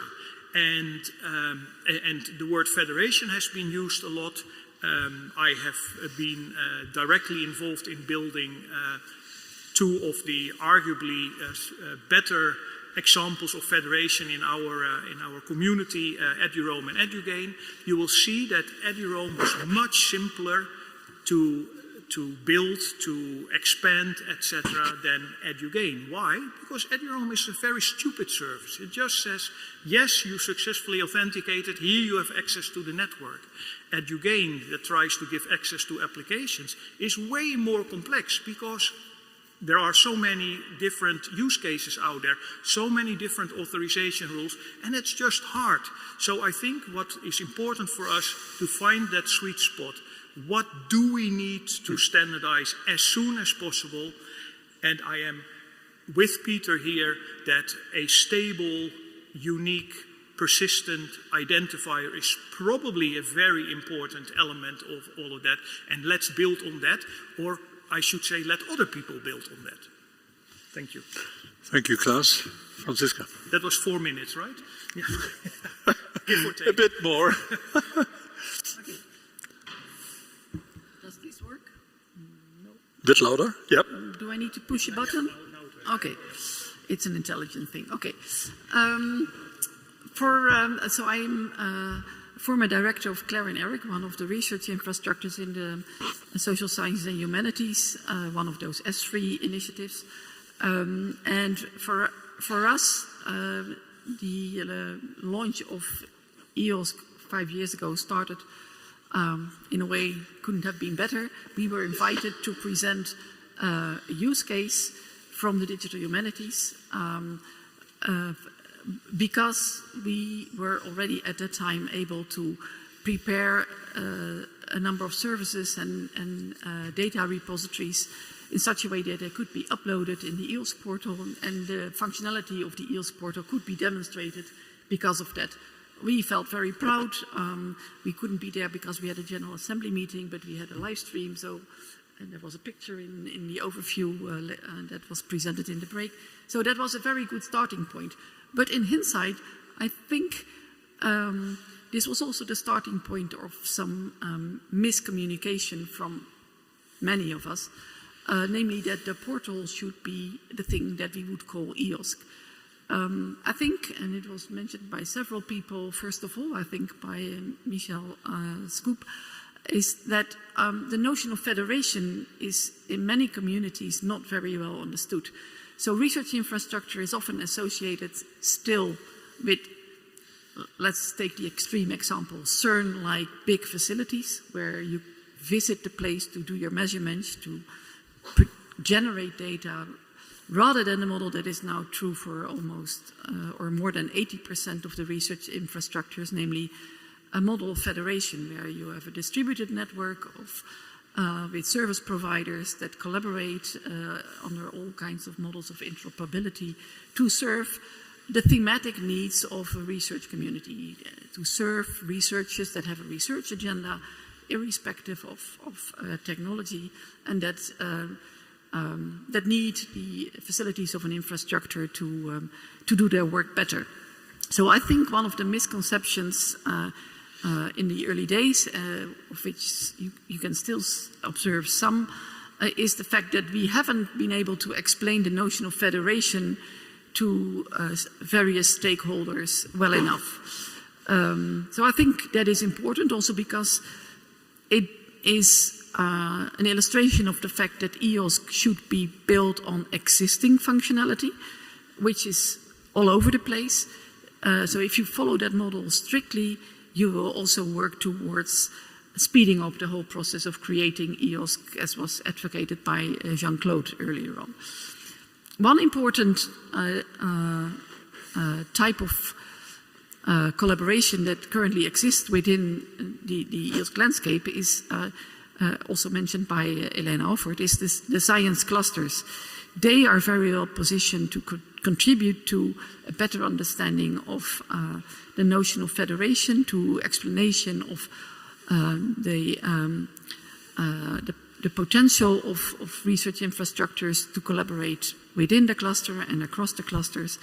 And they have been building their own portals. So there are several cluster portals that could be the main building bricks for what you could call EOSC in the end. So a good example for my own domain is the SSH Open Marketplace that's aggregating the metadata from a large and growing number of certified repositories, and that together with a lot of explanation and dedicated instructions on research data management can be a very important cornerstone for future EOSC, I would say.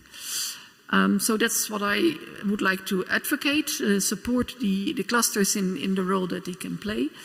And there's one other point that I would like to make, which is a totally different angle about the future of EOSC, is that I think that in a future governance model of EOSC, whatever kind of model for membership will be adopted, it should be a model that would also allow the financially less favored institutes to participate and benefit from what EOSC is. So membership of EOSC against the current fee model should not be an obstacle for benefiting from what Europe is creating under the name of EOSC.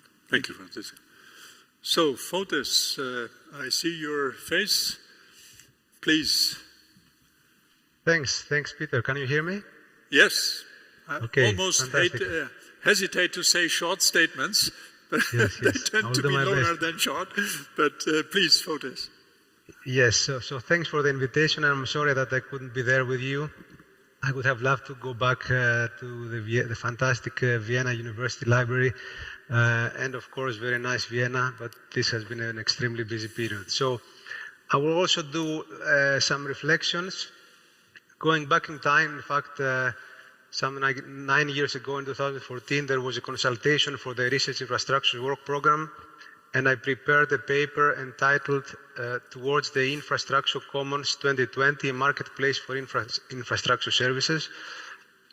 This paper took one step further the ERG papers on the infrastructure commons, and if you go through it, you'll recognize some of the key points of EOSC, like the catalog of services, compliance profiles, AI, point of access, research and commercial services, open platform, some of the FAIR principles, an ecosystem of portals with different views, national, regional, and so on. So this paper coming out of the infrastructure community contributed to the definition of EOSC. And in fact, the commons, the EOSC commons, let's say, or portal marketplace part, because there is also the open science part. So, and infrastructures are key building blocks for EOSC. I think this was mentioned by Stefan. So, and this should not be underplayed. What the paper did not mention at that time was the thematic perspective, and I will go back to this point, saying again that EOSC has these two notions, the open science and the marketplace or portal. So an open science and verification is rather slow. It needs, as we heard, a change of culture and a lot of resources. So for EOSC to quickly show some added value to the users, we need good success stories and also to have progress with the EOSC portal. But again, the federation, we have a very defragmented environment. The federation approach is also slow. The Horizon clusters are working, of course, on their own thematic areas and environments and portals, but we need something to cut across all the different domains and portals. So otherwise, there will be a little added value. So I have a concrete proposal, at least I think probably most of you have heard of it for this fragmented environment. And one possible solution that at least we should try is this customizable, personalized dashboard. It may be considered as one of these, let's say, domain of brokers, as Peter said before. So each end user or researcher should have such a personalized dashboard, bringing all the different digital artifacts in one place from across EU, thematic, regional, national, institutional, portals, repositories, and so on, including services, datasets, publications, software, workflows, and so on. And this dashboard should also follow the industrial good practices with artificial intelligence-based recommendations that your colleague or someone you follow, whatever, has done this or that, downloaded this paper or software or dataset, maybe you want to do the same. This is what industry is currently doing. And to maybe have multiple desktops and, rating of services and follow users and local language support and so on, and some of the features of the 2014 paper that are still not yet implemented. So I believe all this would give some added value to users and to EOSC. And this dashboard will also provide a face for politicians and policymakers who maybe don't have a clear understanding what this EOSC is, and and this federation approach may be a bit vague for them. And at least we need to ask the users whether they want this. This was, in fact, the feedback that came out of the third S3 Arise EOSC workshop in January 2022, last year. What does EOSC bring to RI users? There was a fantastic demo by Anne Foyou from University of Oslo stating that the young researchers want to move away from the traditional thematic environments and adopt modern targeted tools for each researcher. This may be, of course, be in somehow conflict, and there will be a trade-off with the older generations, but we can discuss this, I think, and probably cater for both. So I think an important point is to listen to the users.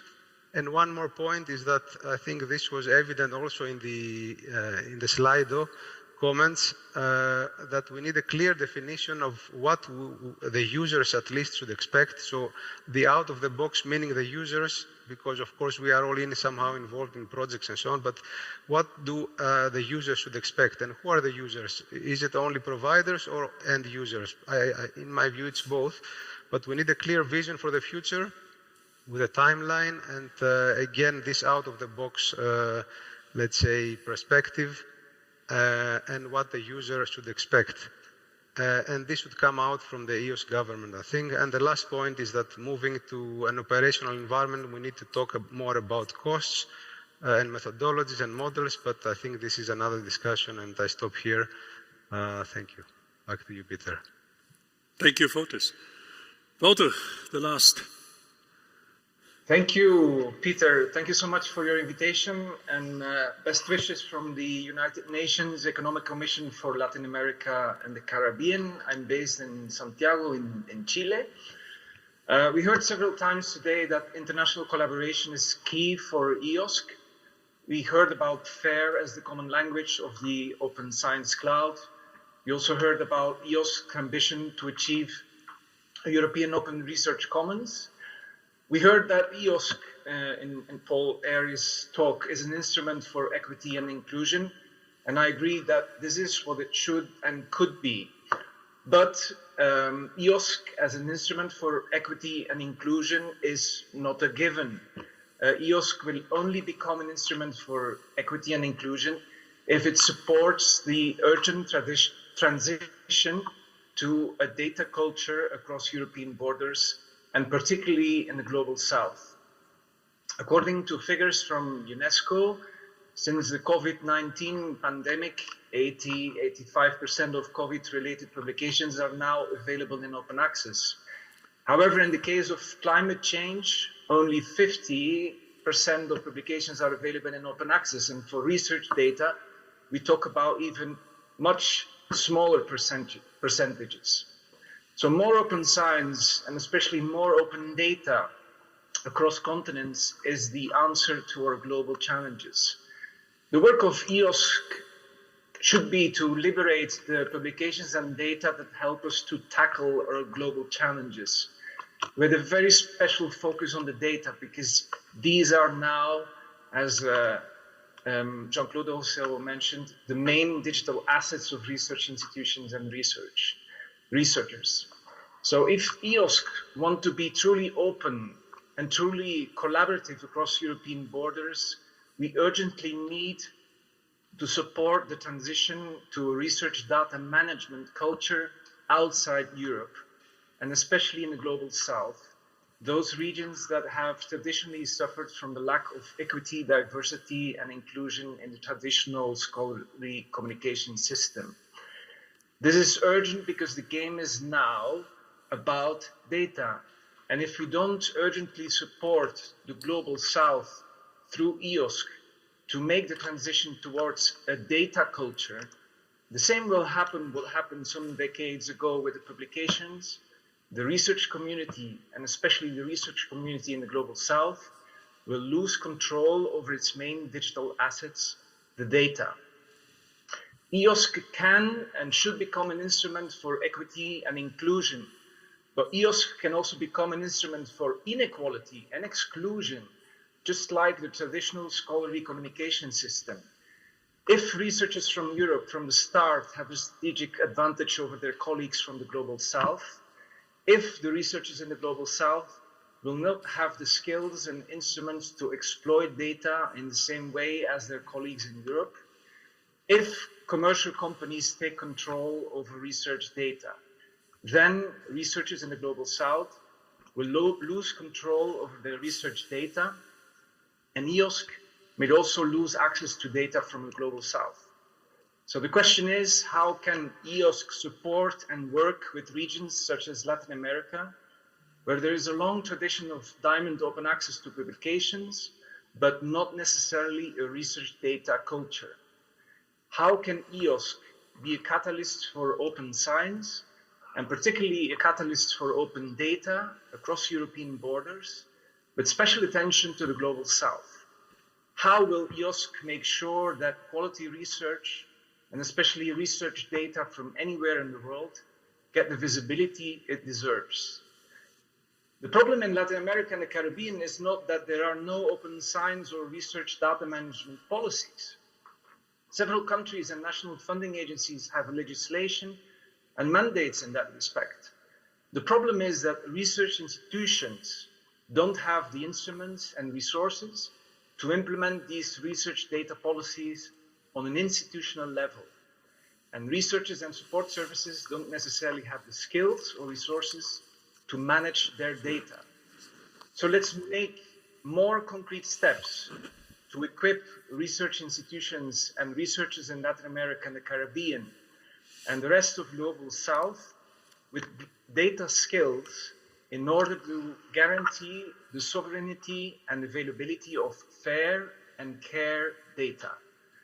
Let's demonstrate the value and relevance of EOSC by effectively contributing to resolving global challenges such as climate change, pandemics, as well as to achieving the United Nations Sustainable Development Goals. A more open, more international, more inclusive, and more equal EOSC, an EOSC that is more relevant to society and our global challenges, will be a stronger EOSC. Thank you so much. Thank you, Wouter. So we are asked to stop after Wouter's presentation. So we started late and we're now getting even more later than we should be, I guess. So no last words. Sorry? No last words. Yeah. So within your allotted time already. Yes, thank so you. Just thank my colleagues, my panelists for their interventions, and thanks all for listening. Thank you very much. Thank you very much indeed.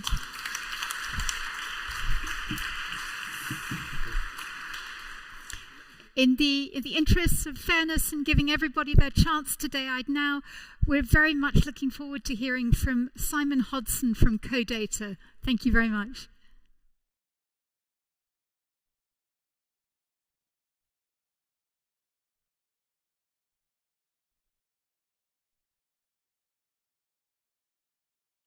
Thank you very much. I hope there's not too much echo and you can hear me okay. Can I have the slides, please?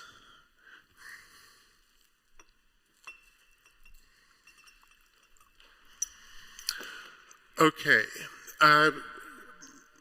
Where's the clicker? Right. So I was going to start off with this. Barent, who some of you may not recognize since his beard in the front row, said this some time ago. I paraphrase, but EOSC is a great name for what we're building, but it's not just European, it's international. It can't be entirely open because there are some data we need to protect. It's not just about science because we need to engage with those subjects which are considered not science and applied subjects and engineering and industry.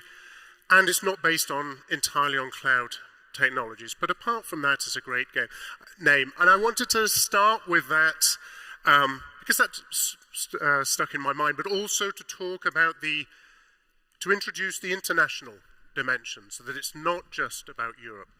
However, we've heard an awful lot about that today already, but I will still talk about international dimensions, but I'll try and put a slightly different skew on this.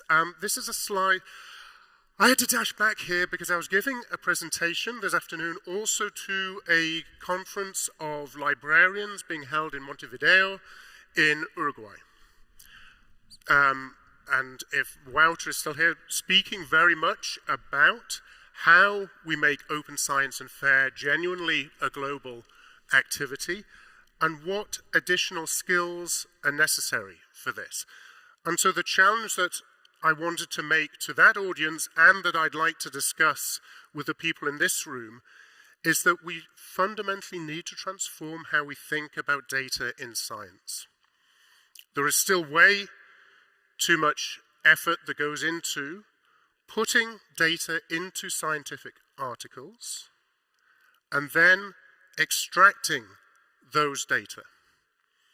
Things like the Arabidopsis Information Facility or GBIF, the Global Biodiversity Information Facility, spend a lot of time getting data out of articles. And this goes on in a whole load of research questions. And this is mad. It's absolutely mad. It's absolutely the wrong way around. We've got to think about data for research in a completely different way.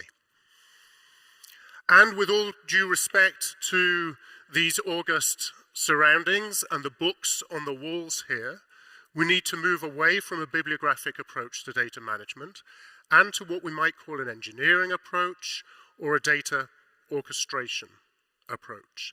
Because in those books are facts. And we need to deal with those facts and those datums in and of themselves, and not with the bindings that hold them together and actually make it harder to get those facts and datums out of them. There are some good examples of that internationally. GBIF, the Global Biodiversity Information Facility, the Ocean Data and Information System, the SDMX standard, which is used for the Sustainable Development Goals and statistical data. Deal with datums and deal with data as systems, not as collections of data sets to be downloaded, and then we have to fiddle around with them. So that's the challenge. How can we do that? And also, why should we do this? So I'll say, and then I don't have to stand on the lectern, do I? I can move over so I can see my slides a little bit better. I'll say a little bit about the motivations behind the work that CoData has been doing for the last few years and about World Fair itself. From 2017 onwards, we were asked by our parent organization, the International Science Council, to look at issues of cross-domain interoperability. How do we make it easier to combine data for interdisciplinary research questions? All of the challenges associated with the Sustainable Development Goals are fundamentally interdisciplinary and cross-domain.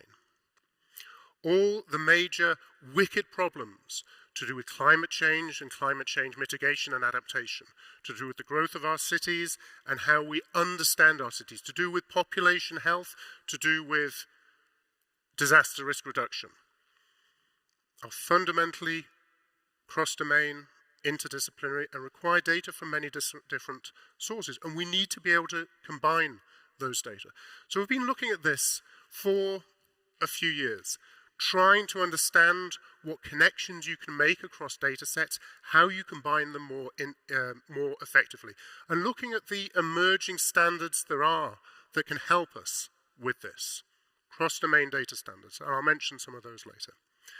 And we've tried to do this in a very practical way, really focusing on case studies. That led eventually to the World Fair project, European Commission funded, not in the infra-EOSC strand of funding, in the ERA strand of funding. And so sometimes we feel a little bit of an outsider in these conversations because we're not one of these big infrastructure projects, but we think we have a lot to offer to our thinking about EOSC and how we take European and global science forward. One remarkably wise thing, I think, about the funding for World Fair as well, is that we were allowed to have beneficiaries outside the European Union. So we have beneficiaries in Brazil, in Kenya, in New Zealand, 2 in Australia, 3 in the US, etc., etc. More information there. The Research Data Alliance is an important partner. GoFair has been a source of some of the important thinking in this, particularly on fair implementation profiles, which I'll mention. But one of the important partnerships as well is with what we call authoritative international entities. Things like organizations like GBIF or ODIS that are doing science and data on a global scale and are using and applying cross-domain and international standards, and also those organizations that develop those standards, whether for particular disciplines like the International Union for Pure and Applied Chemistry or across domains like W3C. So here are the partners for World Fair. 5 years ago, in this hall, which was still as echoey then as it is now, as well as the formal launch of EOSC, was also the launch of this report, which I had the privilege of chairing, and I always felt as chair that this was the most important recommendation, that we need to empower research disciplines to develop their interoperability frameworks. And it goes on to define what we mean by those interoperability frameworks. But the coda, the second sentence there, which is in bold, I think is really, really important. Precisely if we want to address those grand challenges, whether those are European strategic objectives or whether those are the Sustainable Development Goals. To support interdisciplinary research, these interoperability frameworks should be articulated in common ways and adopt global standards where relevant. How do we do that? Here's the petal diagram that we use in World Fair, which is intended to communicate the variety of the case studies that we engage with. 3 from chemistry or materials in red, 3 from the social sciences or health, 2 from biodiversity or agricultural biodiversity, 2 from environmental sciences, disaster risk reduction, and cultural heritage. But in the center of that diagram, there is a synthesis activity which is being led by CoData. And the purpose of that is to develop what we call the cross-domain interoperability framework. There's a methodology here. We start with FIPS, Fair Implementation Profiles.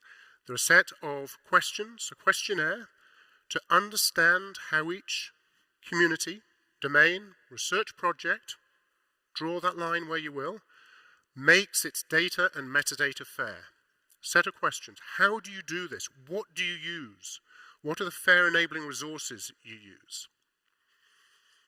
We're looking at those practices, engaging with those case studies to try and understand the connections and what, with cross-domain standards, we can bring together into the CDIF, into the cross-domain interoperability framework. The outputs will be recommendations for each of those framework, from each of those case studies, the CDIF itself, and a second set of implementation FIPS, which are more prospective, more aspirational. This is what we want to be able to do in N years' time. So what will we contribute to EOSC? A global consortium, a lot of partners in important research areas, the engagement of those standards organizations or those authoritative organizations that are listed on that second bullet point. 11 rich and detailed case studies, and those fair implementation profiles. And in principle, they should be encoded as as nano publications, which is a form of RDF with provenance, and so that you can have that RDF graph and you can visualize the connections between the various domains and see what is being used.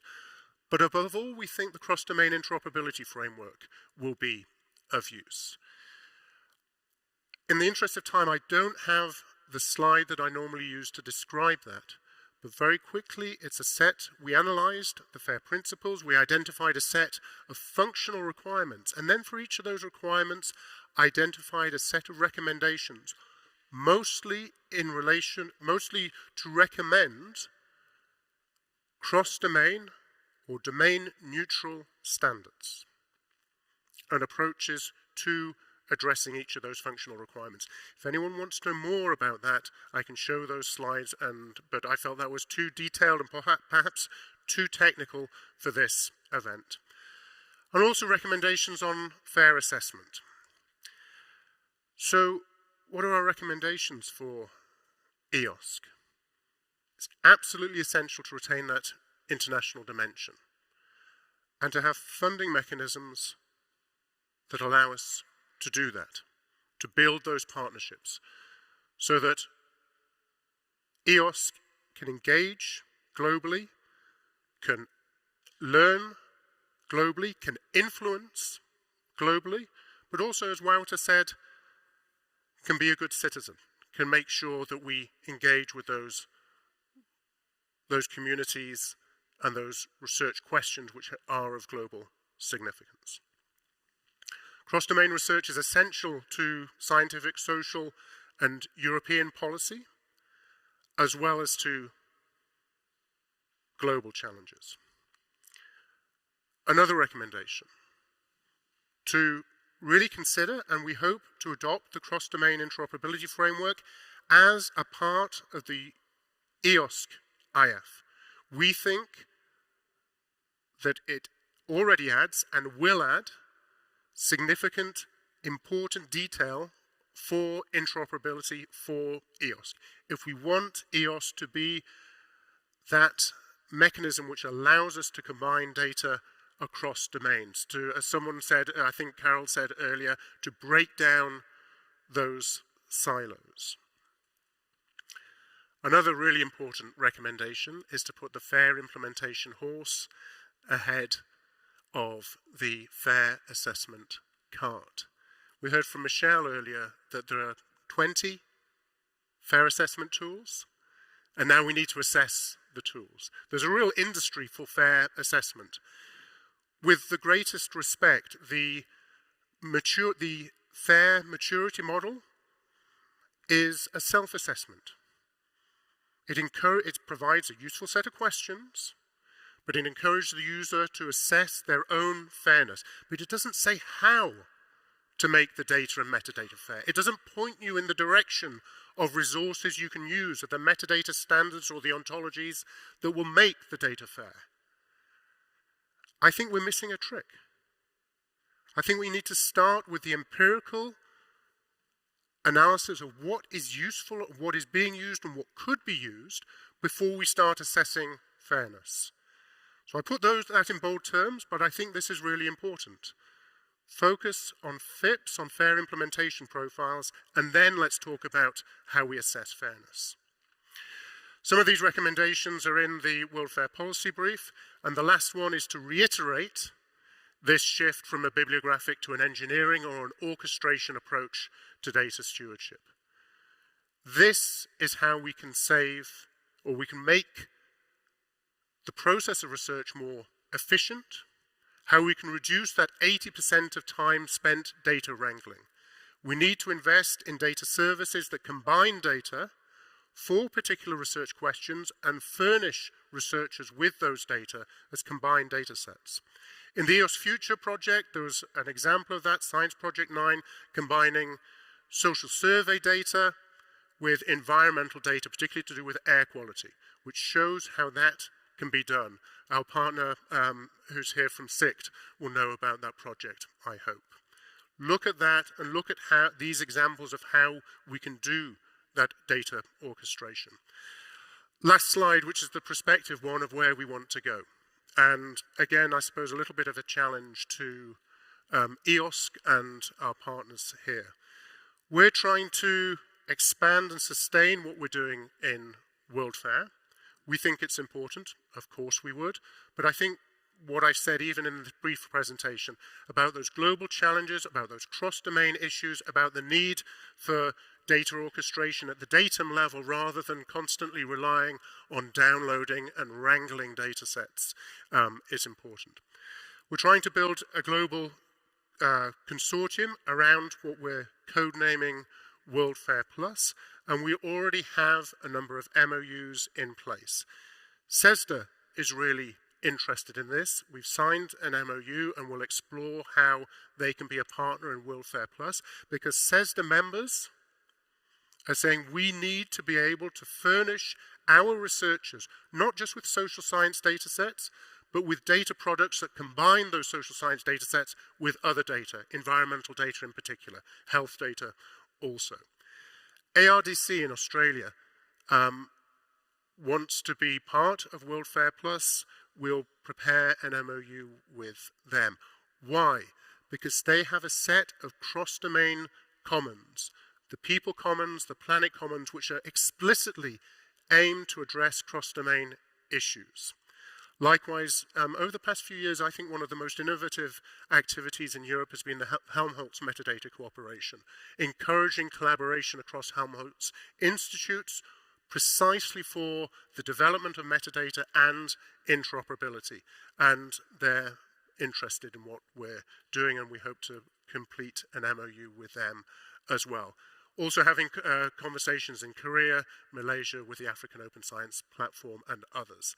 And I hope that we can do that with EOS, with the EOSC Association, and with European research infrastructures as well. We're very keen to have these conversations and to show you in more detail what we've been doing to add an international dimension to EOSC and a dimension that pays attention to the needs of cross-domain research. Thank you. Thank you very much indeed.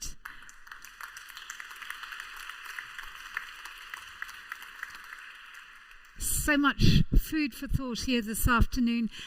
I would like to now ask our host, Maria Zeisel from the Vienna University Library and Stefan Hanslick from Austria's Federal Ministry for Education, Science and Research to take the floor, please. Famous last words. Do I need a microphone? Having had the honor of hosting both the EOSC launch and today the EOSC Lustrum events, I think the University of Vienna has proved that it's on board with the EOSC idea and has proved its commitment to a pan-European transdisciplinary space for research data and services. We've come a long way. However, a venture of this magnitude cannot be realized overnight and not even in 5 years. Even if we heard that we are impatient, and maybe a little too critical because we are too close. Nevertheless, we have come a long way, and in my personal opinion, it will take some time still. We have a long way to go. And I think we are speaking of 5 to 10 years or even 15 years till everything comes together. But when we meet in 5 years' time, and I'm sure we'll find a reason to meet up again, then we can look back again on accomplished milestones and successes we have achieved. On a more personal note, I'd like to point out again that I'm really, really happy that Vienna University Library is forever linked with EOSC, because this reading room is forever linked with EOSC. Libraries altogether play a very important role, even a key role, in research data management, in advocating open science and promoting fair principles. Together, we can achieve anything. And we have the goals are set. All we have to do is pursue them. Thank you.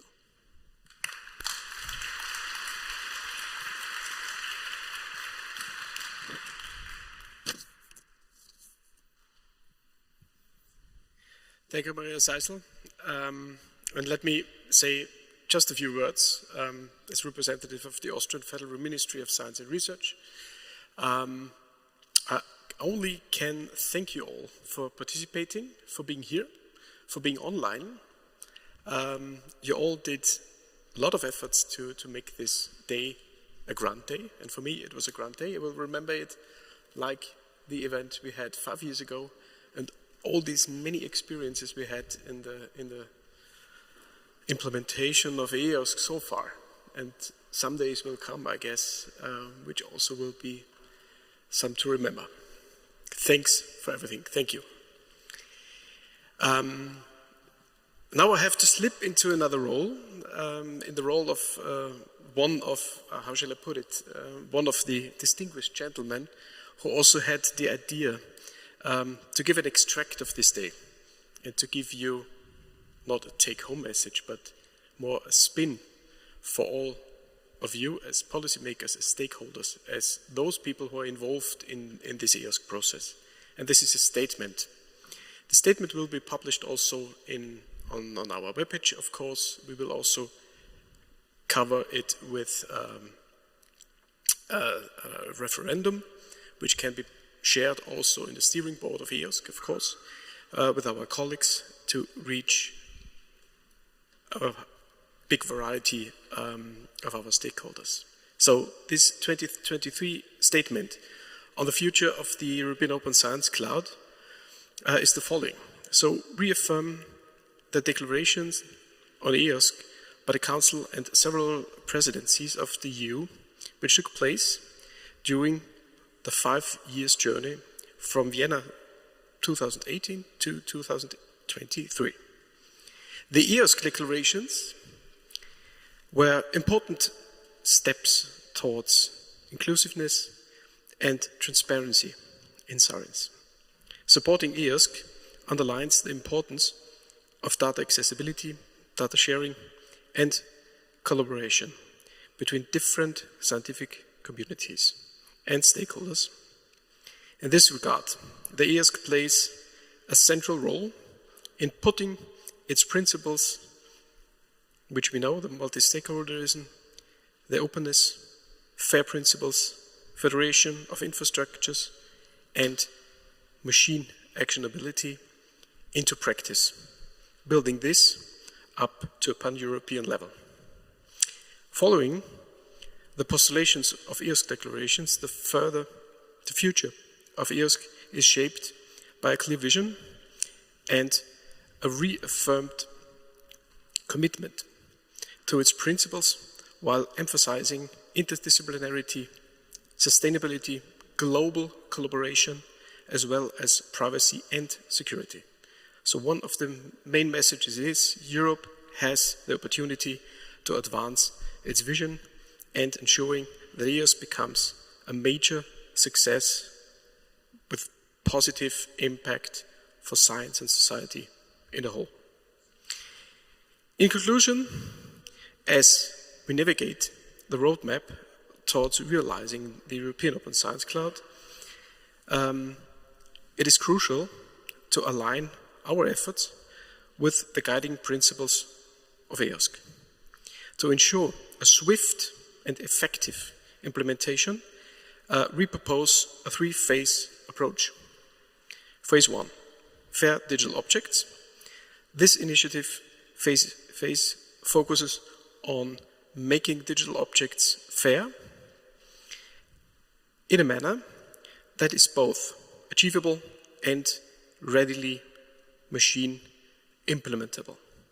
This approach would enable the inclusion of all structured legacy data settings with a strong foundation for EOSC. Secondly, fair for humans.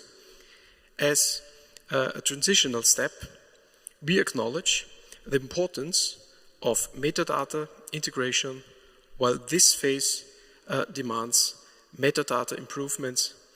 It recognizes that not all the legacy systems can be transformed immediately.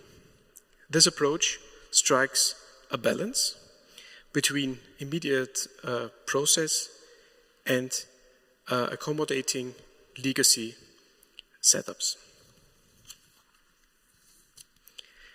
Third point is fair for machines. Our long-term objective is to make EOSC truly fair for machines, paving the way for advanced automotive and data-driven processes. This aspirational phase underscores the commitment to continually evolve the EOSC to meet the changing needs of the research community. By adopting these phases, or this phased strategy, we can advance towards the European vision, using a clear roadmap, ensuring that research data and resources are not only accessible, but also optimized to both humans and machine processing. The approach will clearly help us to create a more open, collaborative, and data-driven scientific landscape. We therefore urge the European stakeholders, so we urge all of you,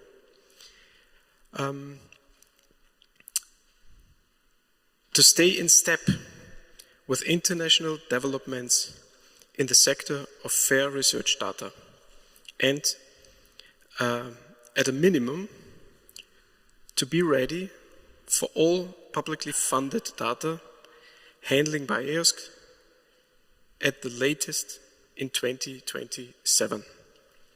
This was created by Paolo Bodroni, by Jean-Claude Bugelmann, myself, Karel Leuben, Michel Scoop, and Peter Bittenberg. Thanks for being here. Thank you.